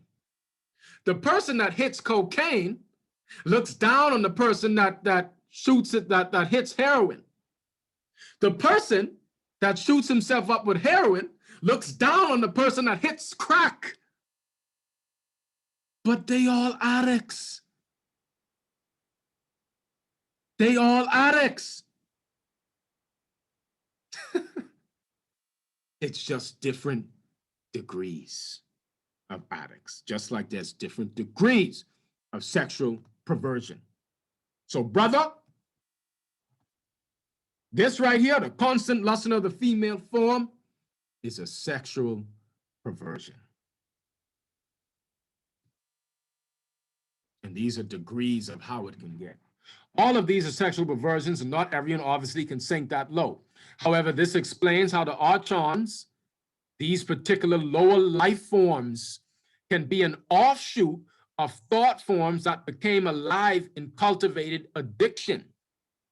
The same energy that frees us from the matrix, when wasted, traps us into deeper thresholds into third density. There are progressive levels to becoming a demonic force, just as there is a progressive level to becoming an angel, representation of the divine. All from our powers, we cultivate the lowest demon or the highest God, which brings us to the addiction to stimulants, searching for stimulants. Let me stretch for a second, man. Oh, let me stretch. Let me keep it going. All right? We getting through there. All right? Can demons skip levels? Well, understand that there's some offshoots of thought forms that started to exist. Okay, because when you think, you're creating beings, you're creating these egregors. Okay, look up the word egregor. All right, these are shadow-like beings. They don't have the offshoot from the first cause. They come from the secondary cause. Okay, they don't have the central nervous system like us, like how we have a pineal gland. We got the spiritual elixirs. They don't have that. These spiritual organs. Their vessel doesn't have that nervous system. Their way of attaining cosmic light is through us. That's, again, the vampire. The myth of the vampire is real. And that's what human trafficking and the politicians, all of them are serving the children and the woman. They're feeding these beings, okay? These beings also eat children. Can they break free? I mean, they're of a different existence, you know?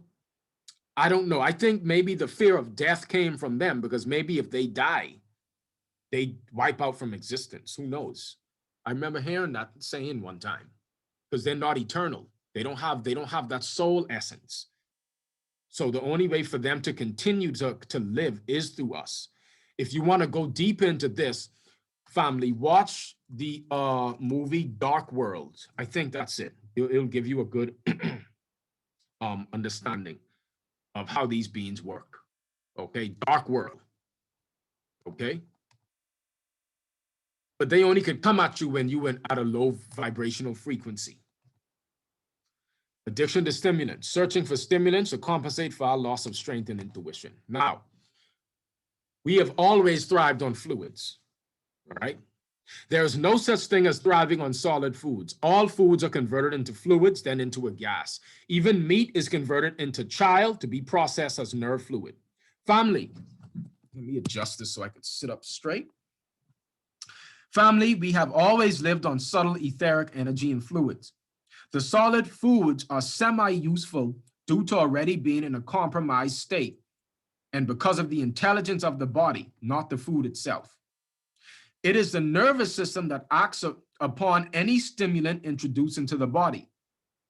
We have expelled out our own vital elixirs, and as a result, taken secondary fluids that needed to be digested by the Agni fire within to break it down. But family, you already given the best fluids, but under law. See, you could break rules, but you can't break cosmic law. Cosmic law is strict.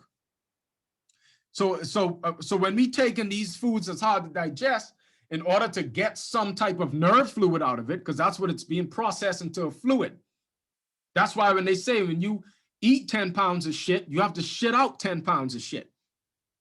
Most of it ain't even being used. It's like spending 10 rupees to get one. After eating a food or drinking a drink, the dehydrated feeling is the first sign of the poison. Hydration is key. Now, more than 99.99% of what we eat is turned into waste matter and excreted out of the body. Now, the process of digestion is a mechanical and chemical one. Then it will be an atomic one. Later, when the body is turned into a pure body, it will, like a plant, start producing its own food. Nectar would be secreted from the brain, as we have proven with bringing up L-atom-elamine. Okay? You see? So All right, later. Nectar will be secreted from the brain. All right. Now, the loss of purity. It's me again. The progressive degeneration from the vital loss of sexual elixirs, brain food, life essences from generation to generation. A need for food and herb became essential medicine and fluid replacement. This brought about the cultivated belief in food being a human need. Humanity then became addicted to stimulants that helped him, her to cope with the loss of vital nutrition originally created by the body. However, in this state, we are not fully living to our fullest potential, just surviving to get by. Addiction then became the norm, and we thrive on many different forms of diets to prolong our inevitable death of violating the laws. It was a last-ditch effort to replenish the vital essence and purity lost in our psyche, giving rise to the control of lower thought forms that we created that began to rule us, projections of the collective lower self. Now, internal nutrition, who needs less? Sexually pure on action and mind, cease orgasm, or at least, responsible sexually. Eating a minimal diet high in water content, or not at all. Daily meditation, energy cultivation. High in virtuous behavior. And by the way, even if you eat something, you don't, it doesn't hurt you if you don't eat it every day, right? So, but again, this is internal nutrition. This is the internal original fluids that take in the body. Now, this is the secondary fluids because you only take in fluids and gas. So who needs food and medicine? Didn't they say food and herbs is a medicine? Who needs medicine? Sick people need medicine. Who needs foods? Sexual overindulgence. Diet thriving on primarily cooked food, even if you eat every day. Mental stress, lack of meditation. Racing away semen and urine, fluids that constantly leave the body, minerals constantly leaving. Lack of virtuous qualities, sinful life. Hostile environment, air quality not clean. If you eat a lot of cooked food and stuff, you need, and you having sex, you need to take in vitamins and supplements, man. You hear that? Okay, so nutrition is real, family. Don't be careful of what you tell people. Nutrition is real. All right, you want to go back to the slide? Internal nutrition. Okay.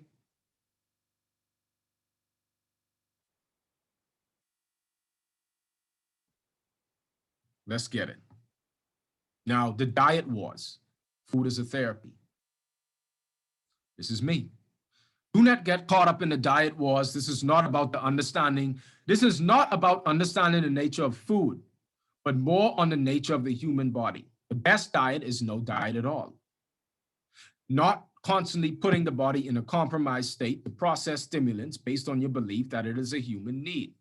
We have cultivated desires into needs and changed the nature of the somatic body cells. It is called somatogenic hypnosis.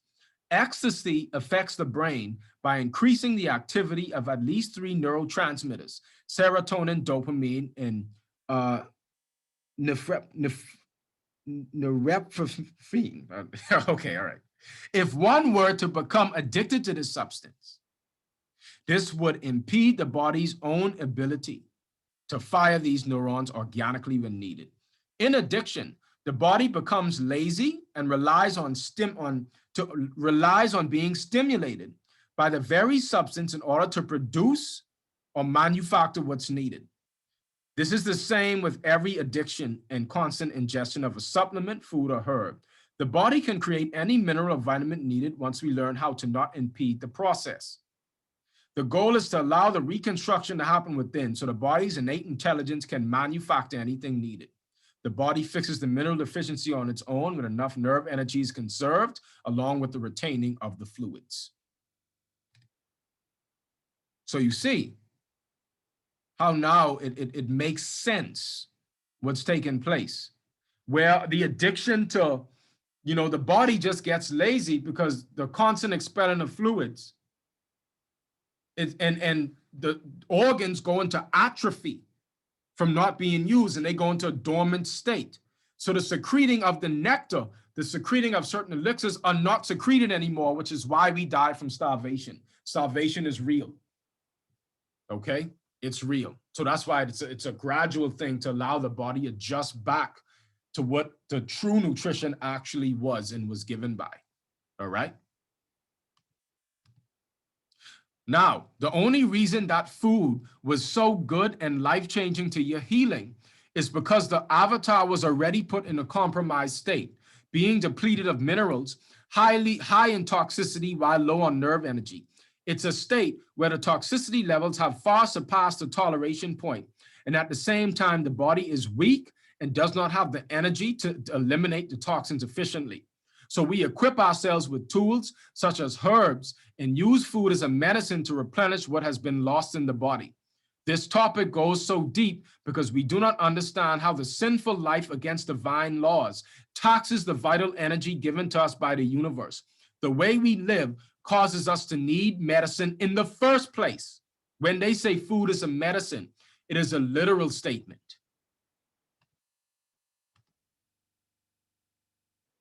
So the only time food can heal you is if that vibrational frequency, is if the food is vibrating higher than your body.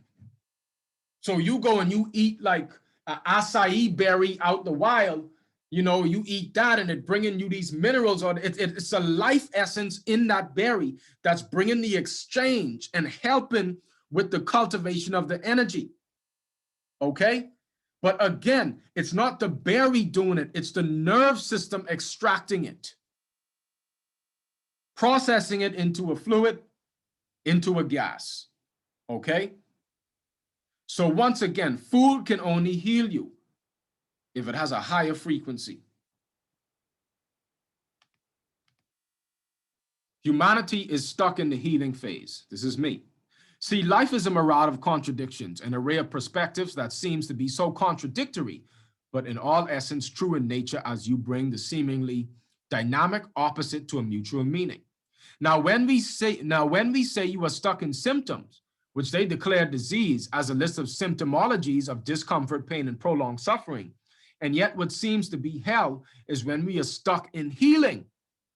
When a healing process just can't seem to be complete due to our emotional relapse of stressful conflicts combined with poor lifestyle habits of eating, drinking, and thinking, it seems as if, depending on how we move into emotional acceptance of the circumstance, coupled with a decrease in toxic substances, the healing phase labeled as a disease can be carried out as nature intended. We are damned not to disease per se, but damned to a healing process that we never allow to end. It is the incompletion of the healing phase that brings so much pain. What is attempting to bring back heaven and balance, if prolonged, becomes the fire of our own self-inflicted hell. So the truth about the human condition. We now overstimulate the body with foods and herbs to attempt to offset our wrongs and exploitation of nature. In our body, food and herbs are used as a stimulant to assist healing. However, it only delays the inevitable process of death, as there's no such thing as a germ or virus killing you. It is only a consequence of living against the law and operating outside of our true nature as eternal light beings. Man is law in action. True food has always been produced by the body. We are recovering from the sins of our ancestors, forefathers, and those before us that decided to live against natural law. Humanity now incarnates into distorted physical bodies due to the sins of the parents in abusing the avatar into oblivion. Beloved, a lot of the challenges you have to overcome are not even yours to begin with. It's hereditary. It's the card you've been dealt with in the game of life. A lot of hurdles towards spiritual empowerment you must overcome are not even yours to begin with. It's energetic signatures that's been passed on to you.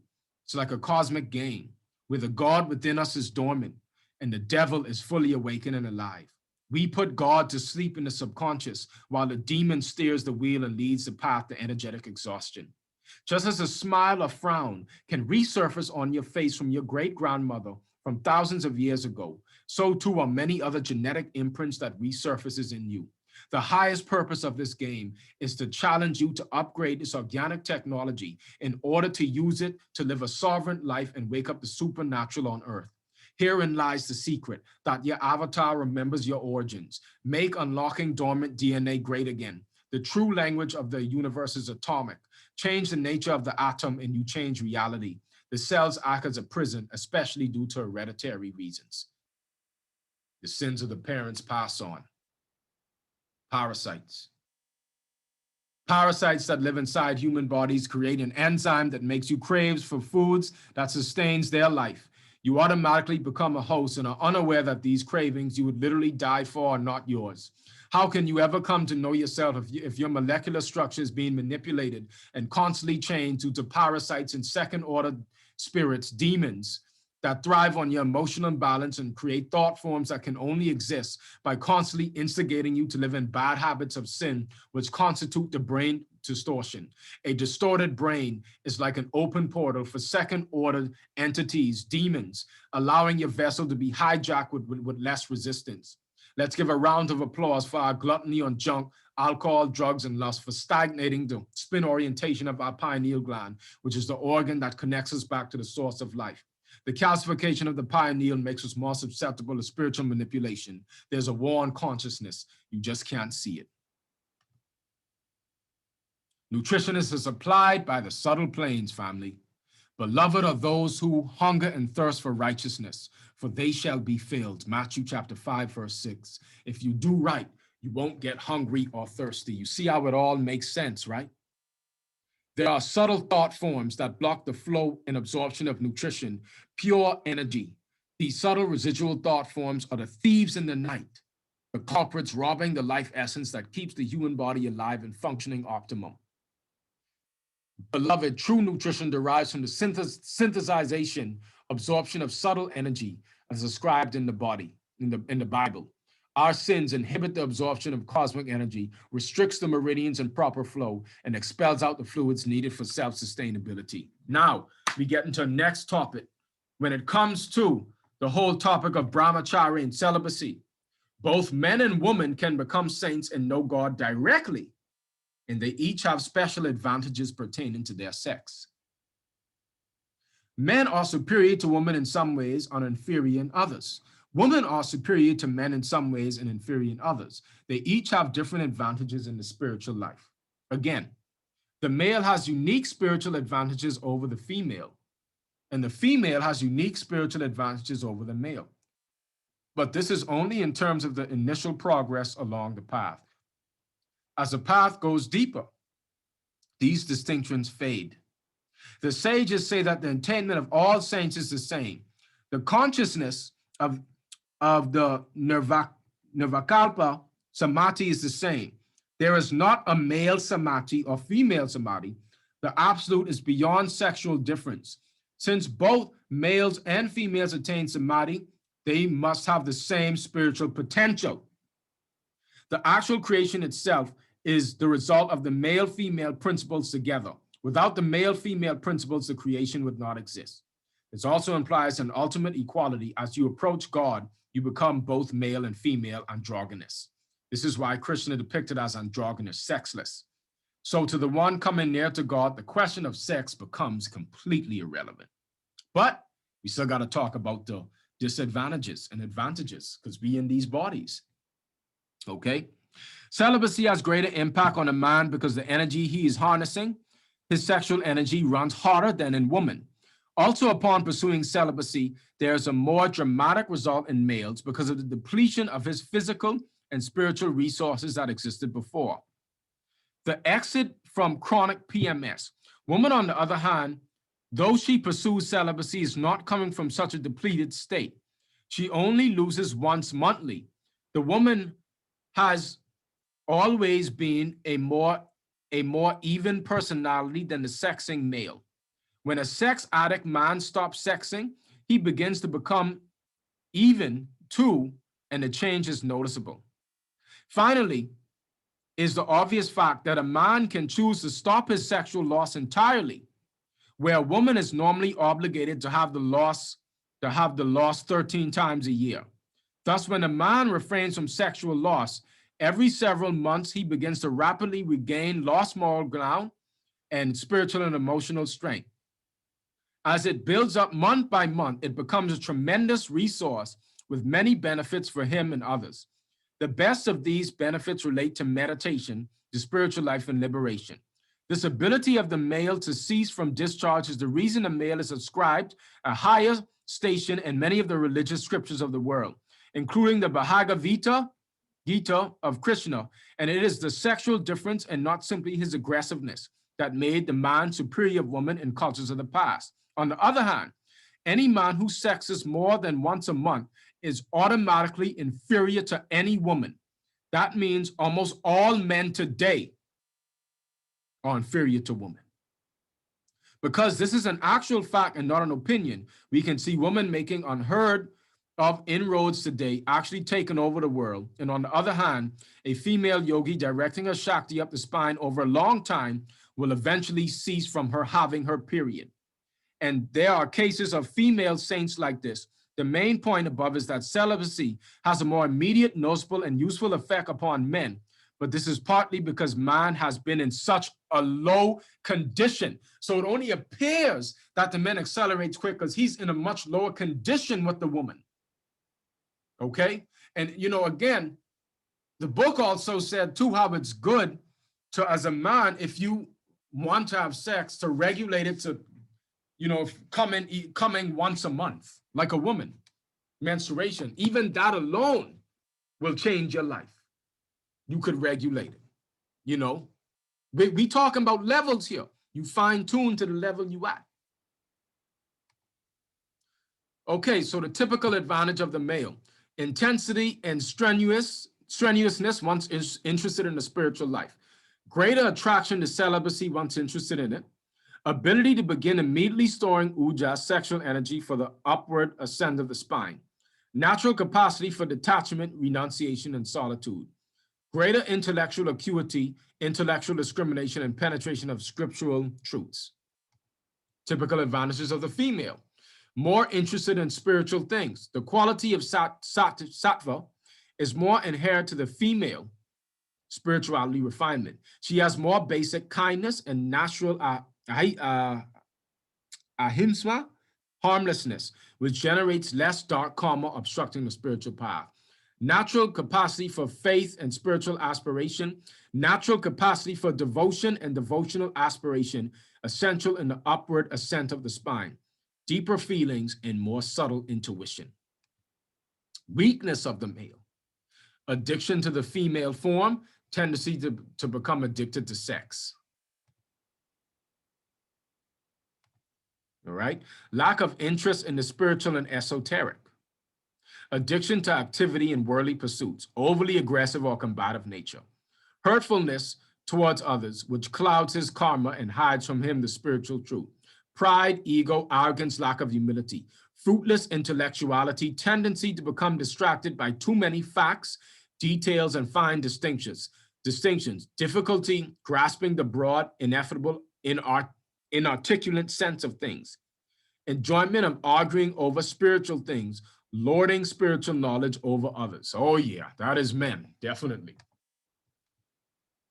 Not more. Less capacity for trust and faith, more distance from childlike consciousness, less tendency for emotion and devotion, tendency to believe in only external things, tendency to view external things as more important, including in external things in the spiritual and religious fields. The man in the leader in the attraction to worldliness. When the female becomes corrupted by the influence from male, she also becomes worldly and obsessed with the external. This is now weakness of the modern male. Out of touch with Dharma, no spiritual mentors. Oh, we didn't have no spiritual mentors at all. Only a bunch of pastors peddling the freaking word, sex and the woman. Out of touch with Dharma, no spiritual mentors. Little contact with spiritual knowledge, grief and addictions from too many wars, being lost in the social fabric because of the things he forbears have done to destroy the social fabric, demoralization, confusion, addiction. Basically, males today are much more set adrift, lost at sea, than males of the past because of the sins of the forefathers. These are the traits that the male pursuing samadhi should strive to eradicate. Now, weakness of the female, addiction to relationships, even when they don't serve her or draw her to the spiritual path. Too much attachment to the social aspects of sadhana and the group, as opposed to the solitude where the serious sananda needs to take place. Too much attachment to other people and the world in general, too much sorrow when not in a relationship. More difficulty really renouncing the world, too much attachment to materiality and sensuality. Less intellectual acuity, lack of intellectual depth in her spiritual interest and understanding. Tendency to be disinterested in the facts, details, or fine distinctions. Tendency to overgeneralize and miss important details. Lack of stamina for intense sananda, tendency to talk and waste words in fruitless and trivial talk, tendency to be easily fooled or too easily impressed, lack of discrimination when pursuing spiritual teachers. Absolutely. We see it out there, women being exploited. Okay, more tendency to be dubbed. Less ability to explicate the spiritual truths to others, write about it, speak about them in a way that the rational mind can comprehend. Less verbal acuity for making things clear to herself or others, confusion. Less tendency to read scriptures and imbibe the words of the ancient saints because of her less intellectual nature. Now, weakness of the modern female, lack of stamina for intense ananda, tendency to talk and waste words. Oh, did I put this in already? Oh, sorry, this was supposed to be, this is the same slide, family. Okay, that was supposed to be weakness of the modern female, okay? More, okay. Tendency to overvalue the male things, externalization, external power, rajasic activity, and loss hold of the inherently female and sattvic things. Tendency to buy into worldliness of males and their delusions that worldly power can bring happiness. A basic tendency to pursue desires, to put desires first, to abandon dharmic duty in pursuit of desires, which brings bad karma and blocks a spiritual path. Basic belief that men are inferior based on so many generations of experience with corrupt men. General ignorance and incomprehension along with males of the sacredness of sex, the true purpose of sex, and the purpose of sacredness of the male sexual fluids, and the negative effects of adharmic sex on the male. The females of the past did not suffer from this ignorance as much as today. So I love how the book says that men are in a much more degenerated expression, much than women, which is true, okay? Oh, Lord, he put more. I don't want to make it seem like, Anyway, pride, ego, arrogance, lack of humility. This is not the problem of the female in the past, but has come about because of the low condition of the male. Low condition of the male. Tendency to be intimidated by the male and threatened by the male and to want to compete with him in his territory. Disingenuousness results. Lack of spiritual mother role models who had good contact with special feminine power of consciousness. Lack of good male spiritual role models and lack of saints in general. Lack of ability to be faithful to anything or to stand principle over desire, thus despoiling integrity and disrupting a conscience. All right. Now, the advantages, the special male advantages. More intensity when finally turning to the spiritual, natural capacity for detachment, greater ability to renounce the world and its pleasures, which clears the way for perceptions of the subtle worlds, better intellectual comprehension of scriptures, better faculty of discrimination to comprehend the subtle and important differences between one thing and another, ability to immediately begin building up the store of ujas, conserve sexual energy, more natural tendency to silence, economy of words, which conserves his life force and reduces his entanglements, improving his sananda. The male has a lot of grit and endurance. This becomes key in a difficult battle of stilling the mind. Less addiction to others, crowds, relationships, more natural inclination to be alone. More tendency to read scriptures and imbibe the words of ancient saints because of intellectual nature. Better ability to explicate the spiritual truths to others, write about them, speak about them in a way that the rational mind can comprehend.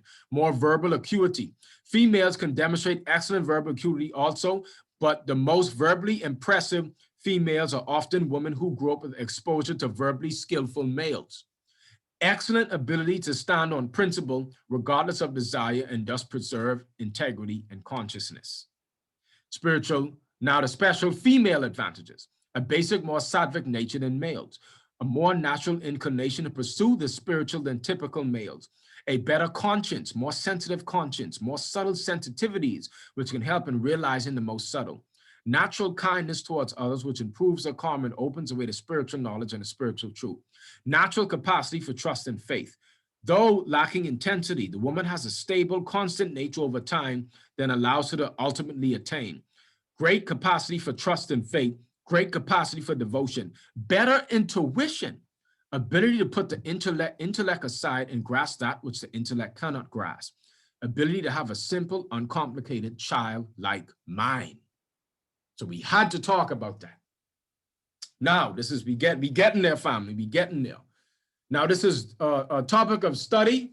That's good. It's called German New Medicine. One sec. Let me take a sip of my juice right here.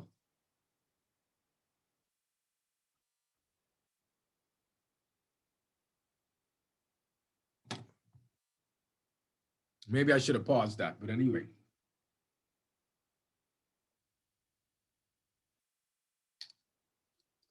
All right. Let's knock this out. German New Medicine.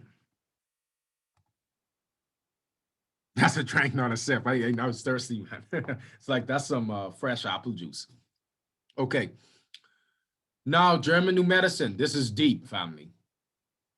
This is about the psyche-brain organ correlation, the biological changes of our avatar and genetics due to mental and emotional conflict.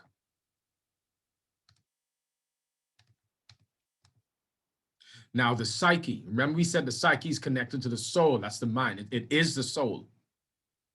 When we fully recognize that it is the psyche where disease begins and where they end, and that the brain functions as the biological control center of all bodily processes, including pathogenic changes, then we also learn to understand that a healthy diet or nutritional supplements cannot per se prevent, let alone cure a disease. However, a healthy diet, ideally from organic sources, will certainly accelerate the healing process, for example, of a cancer that is already healing, right? So we see here, C note, severe starvation or being able to eat over a long period of time can cause the dysfunction of an organ without DHS. So DHS, I think I have what that means, but I think that's Dirk-Hammer syndrome. And DHS is an abbreviation for an unforeseen mental or emotional conflict. You did not foresee it coming in your life, and it was a shock, okay? So now, German New Medicine, based on Dr. Hammer's research, okay? German New Medicine derived from embryology, okay? All right, so we got some people coming back in the room. Some embryology. Organs formed from different embryonic germ layers. Dr. Hammer's medical research is firmly anchored in the science of embryology, taking into account the development of the fetus. He discovered that the correlation between the psyche, the brain, and the organs is closely connected to the three embryonic germ layers, the endoderm, the mesoderm, and the ectoderm, from which all organs of the human body originate. The third biological law shows that the location of the Hammer focus, we'll get into what that is. Now, when he says the Hammer focus, that's a concentric ring on the brain shown on the MRI scan when someone has a specific disease.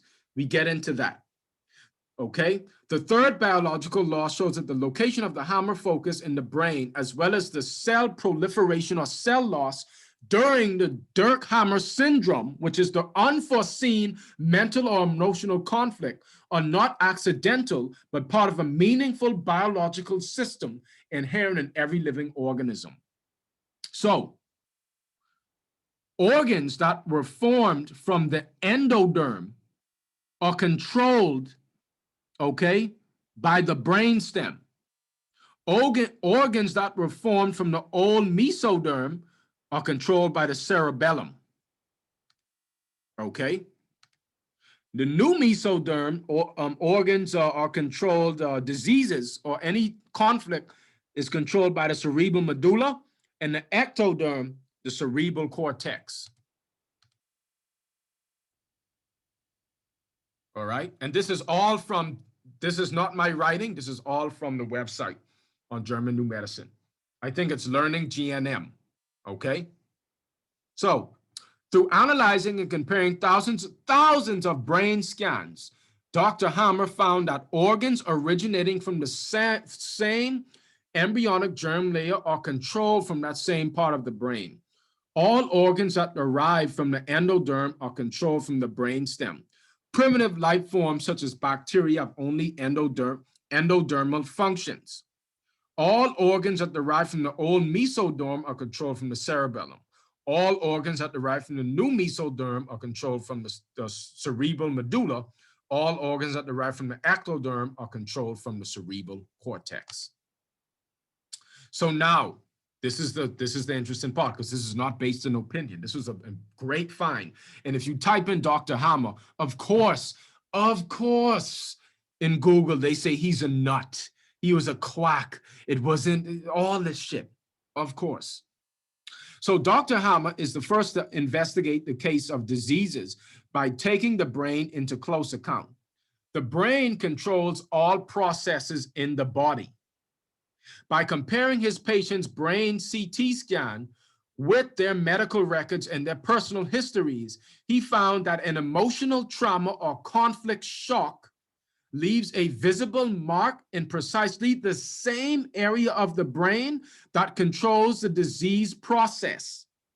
Based on the study of tens of thousands of cases, he discovered that the psyche, the brain, and the body constitute a biological unit encoded with biological special programs to secure survival.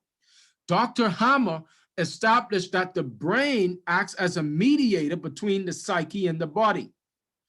With both receiving and transmitting function, he identified the brain as the biological control station from where the age-old emergency programs are directed and are coordinated.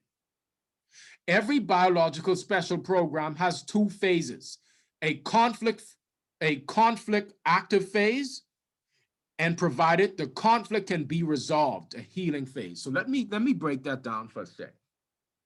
Now notice in the CT scan here, on a brain CT, the activity of a biological special program is visible as a set of concentric rings. So what he found, someone that had, for example, let's say stage 4 cancer or lymphoma, all lymphoma patients of that specific, what we call disease or vital adjustment of the body, had the exact same concentric ring found in the brain. So whether it was 10 patients, all of them, if they had diabetes, or they all had the same concentric ring found on different parts of the brain. Okay? So, and this was based on a traumatic or conflict shock, unforeseen. Now, during the two phases he talked about here is when you go through a conflict, for a conflict active phase. It could be a divorce, a running from war, whatever it is. The body then will start to make adjustments on a specific organ to help you cope with that stress. And then when the conflict has been resolved, the body will then start to restore that organ back to what it originally was. So you start to feel, quote unquote, sick in the healing phase after the conflict has been resolved. During the conflict active phase, the whole organism is engaged in facilitating a conflict resolution. Okay? Beginning at the very moment of the DHS, the unforeseen conflict shocked. You see, let me see what they say. No, it's not a neurodegeneration. It's more of a, you can see it's an intelligence. It's a necessary biological change to help you cope with that stress. It's an intelligence. It is from trauma, but it's a vital adjustment. See, the degeneration is still a divine work that being taken place. You see? So beginning at the very moment of the unforeseen conflict shock, DHS, the autonomic nervous system switches into a state of stress, which is called sympathatonia. Sympathatonia. Okay? That's what the state of stress means, causing sleep disturbances, while the psyche shifts into a compulsive thinking mode. The purpose of the extra waking hours and intense focus on the conflict is to find a resolution to the conflict as soon as possible. Simultaneously, in unison with the psyche and the nervous system, the conflict-related organ responses with functional changes to assist the individual on the physical level during the unexpected distress. These well-correlated processes are initiated and controlled from the precise brain relay that corresponds both to the particular type of conflict as well as the corresponding organ. Okay? On a brain CT, the activity of a biological special program is visible as a set of concentric rings. And he calls the concentric rings, as you see, a hammer focus. In German New Medicine, the ring configuration seen on a brain CT is called a hammer focus. Every so often, the hammer focus is also visible on an organ CT, right? Which makes the brain organ correlation strikingly evident. Dr. Hammer, when a biological conflict occurs in our psyche and the biological special program is set into motion, a corresponding process takes place in the brain as well as on the correlating organ. This we know for sure. We also know that there's an organ brain that vibrates at the same frequency as the head brain, which is why we see the ring-formed ripples both in conflict-related brain relay and on the related organ. This suggests that it is those small organ cell brains that cause the afflicted organ and the corresponding hammer focus to vibrate at the same frequency. Iridologists love to see you. Yeah, the same thing with the eye, right? So you see how so look, I got to break down more. So this is interesting, family. Listen to this, okay? It's a lot to this science. I'm really giving you a little bit of it. So Spanish flu.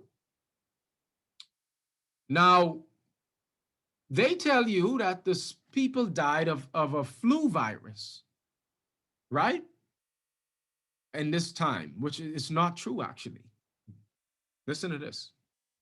These statistics of the Spanish flu pandemic show that the outbreak started at the beginning of October 1918, reaching its height through 3 to 4 weeks later. According to historical records, Germany asked the Allies for a ceasefire on October 4th, 1918, the official date of the end of the First World War, November 11, 1918. With the prospect of peace, millions of people worldwide went into healing after territorial fear conflicts they had suffered during 4 years of war. Now, I know, watch, we can make sense of this, what I just read. All right? So, now, territorial fear conflict. When the war was over, these people were running away from war in fear for years. After the war was over, after that, they were relieved and the conflict was resolved. Now, in fear responds to the lungs, the bronchial tubes. And I'm about to read the effects now, but just to give you an overview. What took place was the psyche and the mental conflict of fear and the conflict of fear sent a command to, I forget which part of the brain, then sent a command to the lungs to start it, and they started to add cells to the lungs to, I think it was to expand the breathing capacity so they could take in more breaths, because they was running, losing breath. So out of the conflict, to help survive, the body added more cells to the lungs. But after the conflict is resolved, okay, and there's no more war, the body then goes into healing phase to then rebuild, or to start to break down those extra added cells to the lungs and restore the lungs back to its original state. So everyone started to feel sick when the lungs was being reconstructed back. But the conflict was so severe that the healing phase was too intense, and they end up dying. So let's break this down. Biological conflict. The biological conflict linked to the diaphragm.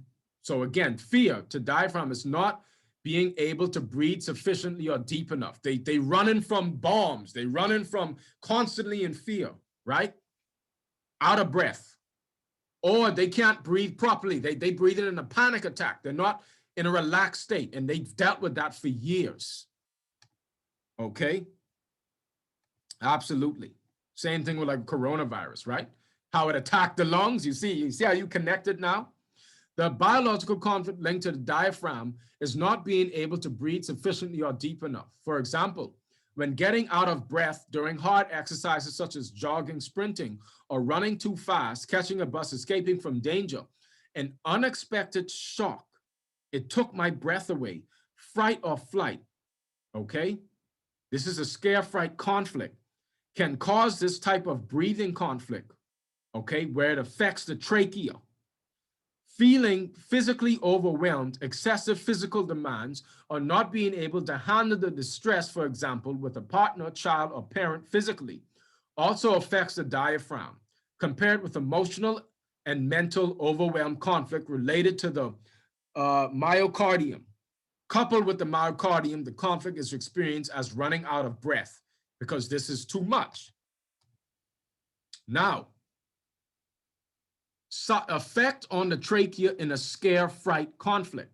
Now, in the psyche experiencing that conflict, the tracheal windpipe is a hollow tube that connects the larynx to the two bronchi of the lungs.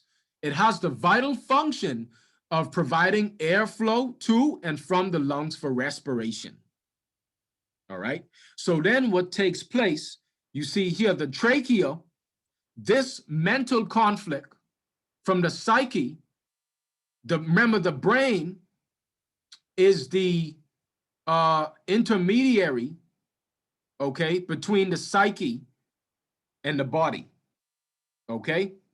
So when the psyche experiences this conflict, the brain then sends a command to the trachea from the temporal lobe. Okay, that's the part of the trachea was formed in I think it was which embryology it was formed in, but that's the part. So you see so what they found was they found concentric rings. Okay, that takes place here. Now, the change on the trachea is a cell loss. So you see the sympathoctonia is what? That's stress. The prolonged stress here is the conflict active phase of the psyche, and then the brain now is sending a command for cellular loss.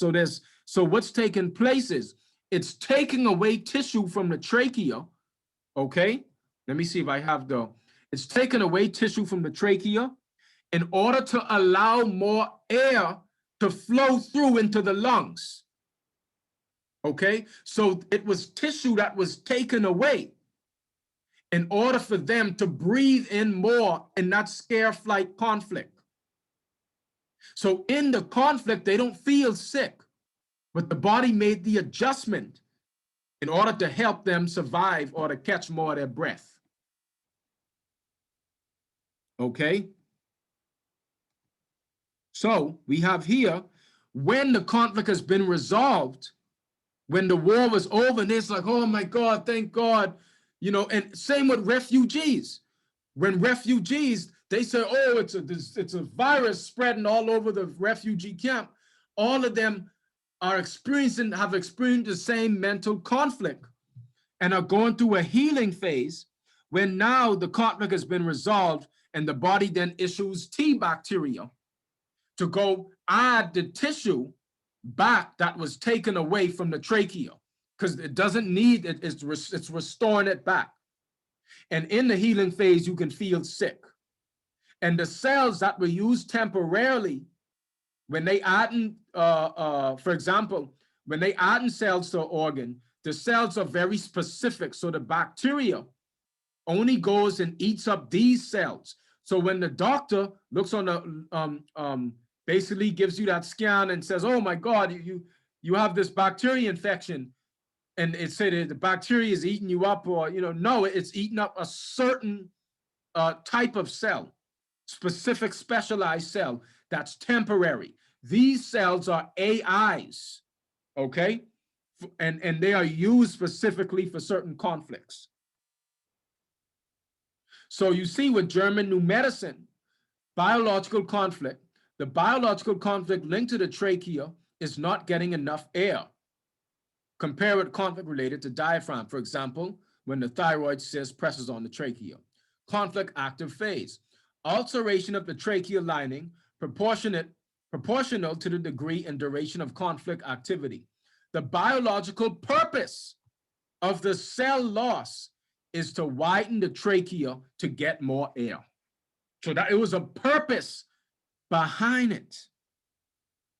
Now, the healing phase, during the first part of the healing phase, the tissue loss is replenished through cell proliferation. This is when the conflict has been resolved. Okay, no more fear.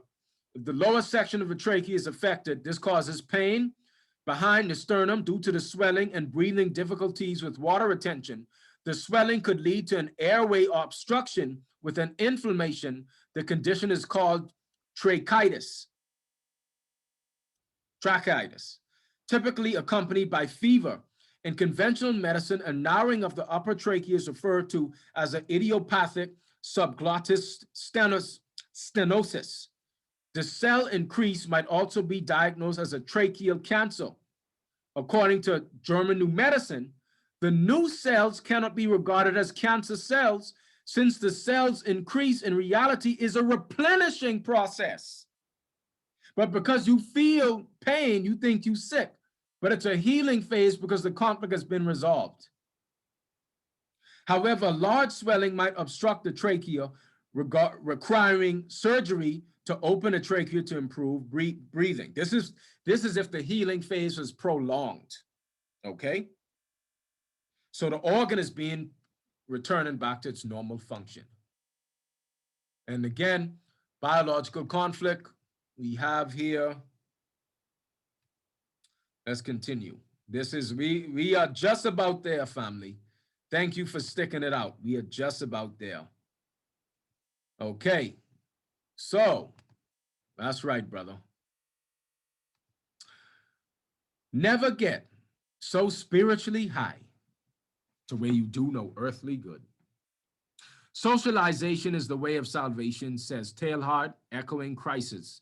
Faith without work service is useless, and love thy neighbor as thyself and love thy enemy.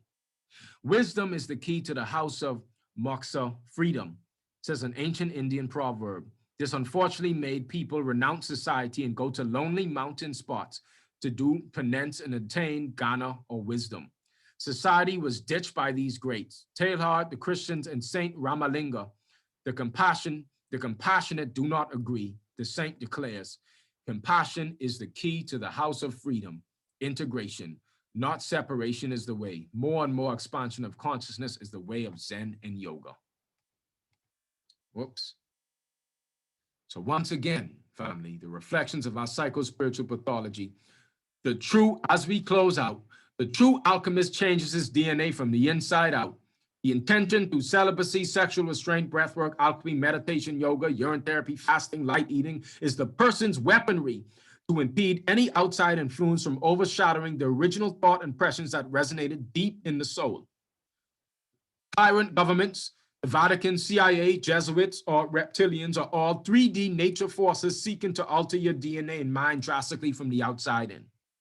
They are reflections of you trapped in the 3D vortex, a distortion that tampers with the subconscious powers of man and the very world that he helped to create, amplifying the dormancy of being able to access the true powers of accomplishing consciousness accretion, which is consciousness ascension. This is the holistic knowledge of energy cultivation. Once again, blessed are those who hunger and thirst for righteousness, for they shall be filled with light. True nutrition comes from virtuous behavior. Nutrition comes from conservation. If you do right, you won't get hungry or thirsty. And as we close out, I work and slave to stay human. I sit and be to become God. Stillness, this is me. Stillness is a different kind of movement, a movement of subtle forces felt. Vibrations along the meridians. You realize being powered up is an automatic process in life. There's a natural order in nature, moving quite slow, but always in progressive stages towards self-realization.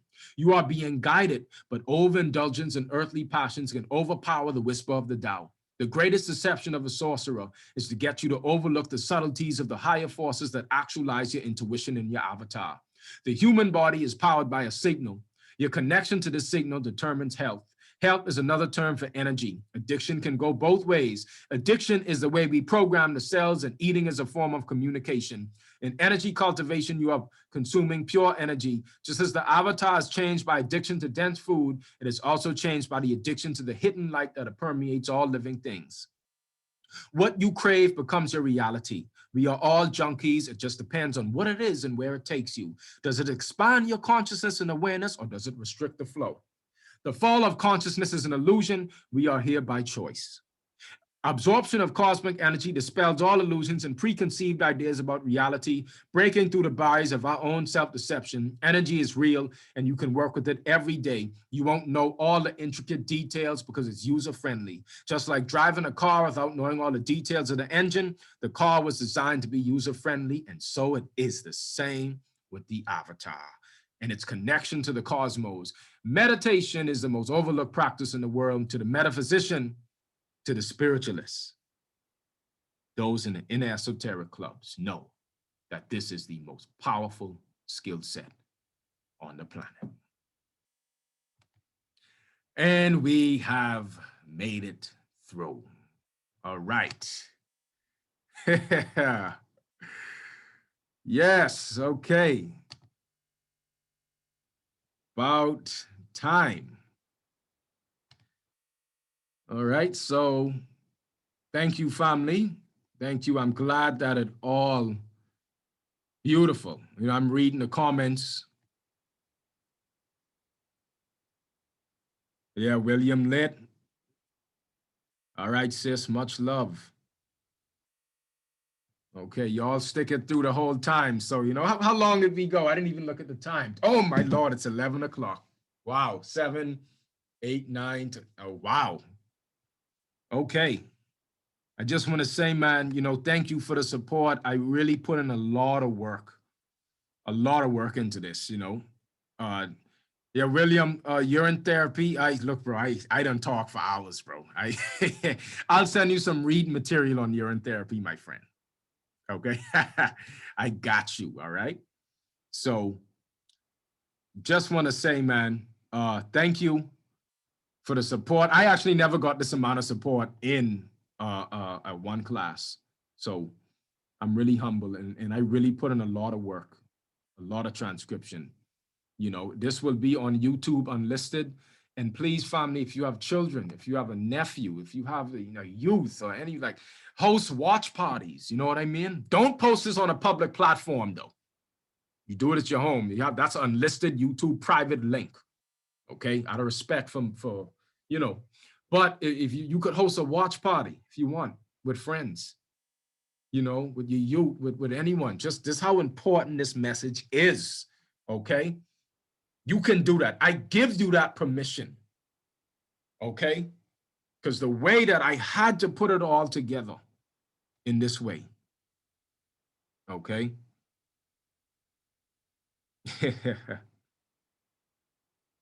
So I can post in private. Yeah, yeah, no problem. How much do you do much? How much do you do much energy? So anyway, by the way, you notice I could keep going, right? But I was like, you know what? That's it. That's enough. I kept adding on, and I really appreciated the fact that all y'all stayed in. Say, how do you have so much energy? Oh, yeah, well, bro, I did like three different sets of Qigong. I did Yi Qin Jing, Badan Jin, and Six Harmony. And then I meditated for an hour, drunk my urine, and then I made a juice. So yeah, that's why. Okay, so anyone that is interested in any learning some cultivation practices and interested in enrolling in the full course, please, you can message me, all right? And I'll teach you some cultivation practices and everything, okay? So let me end it here. And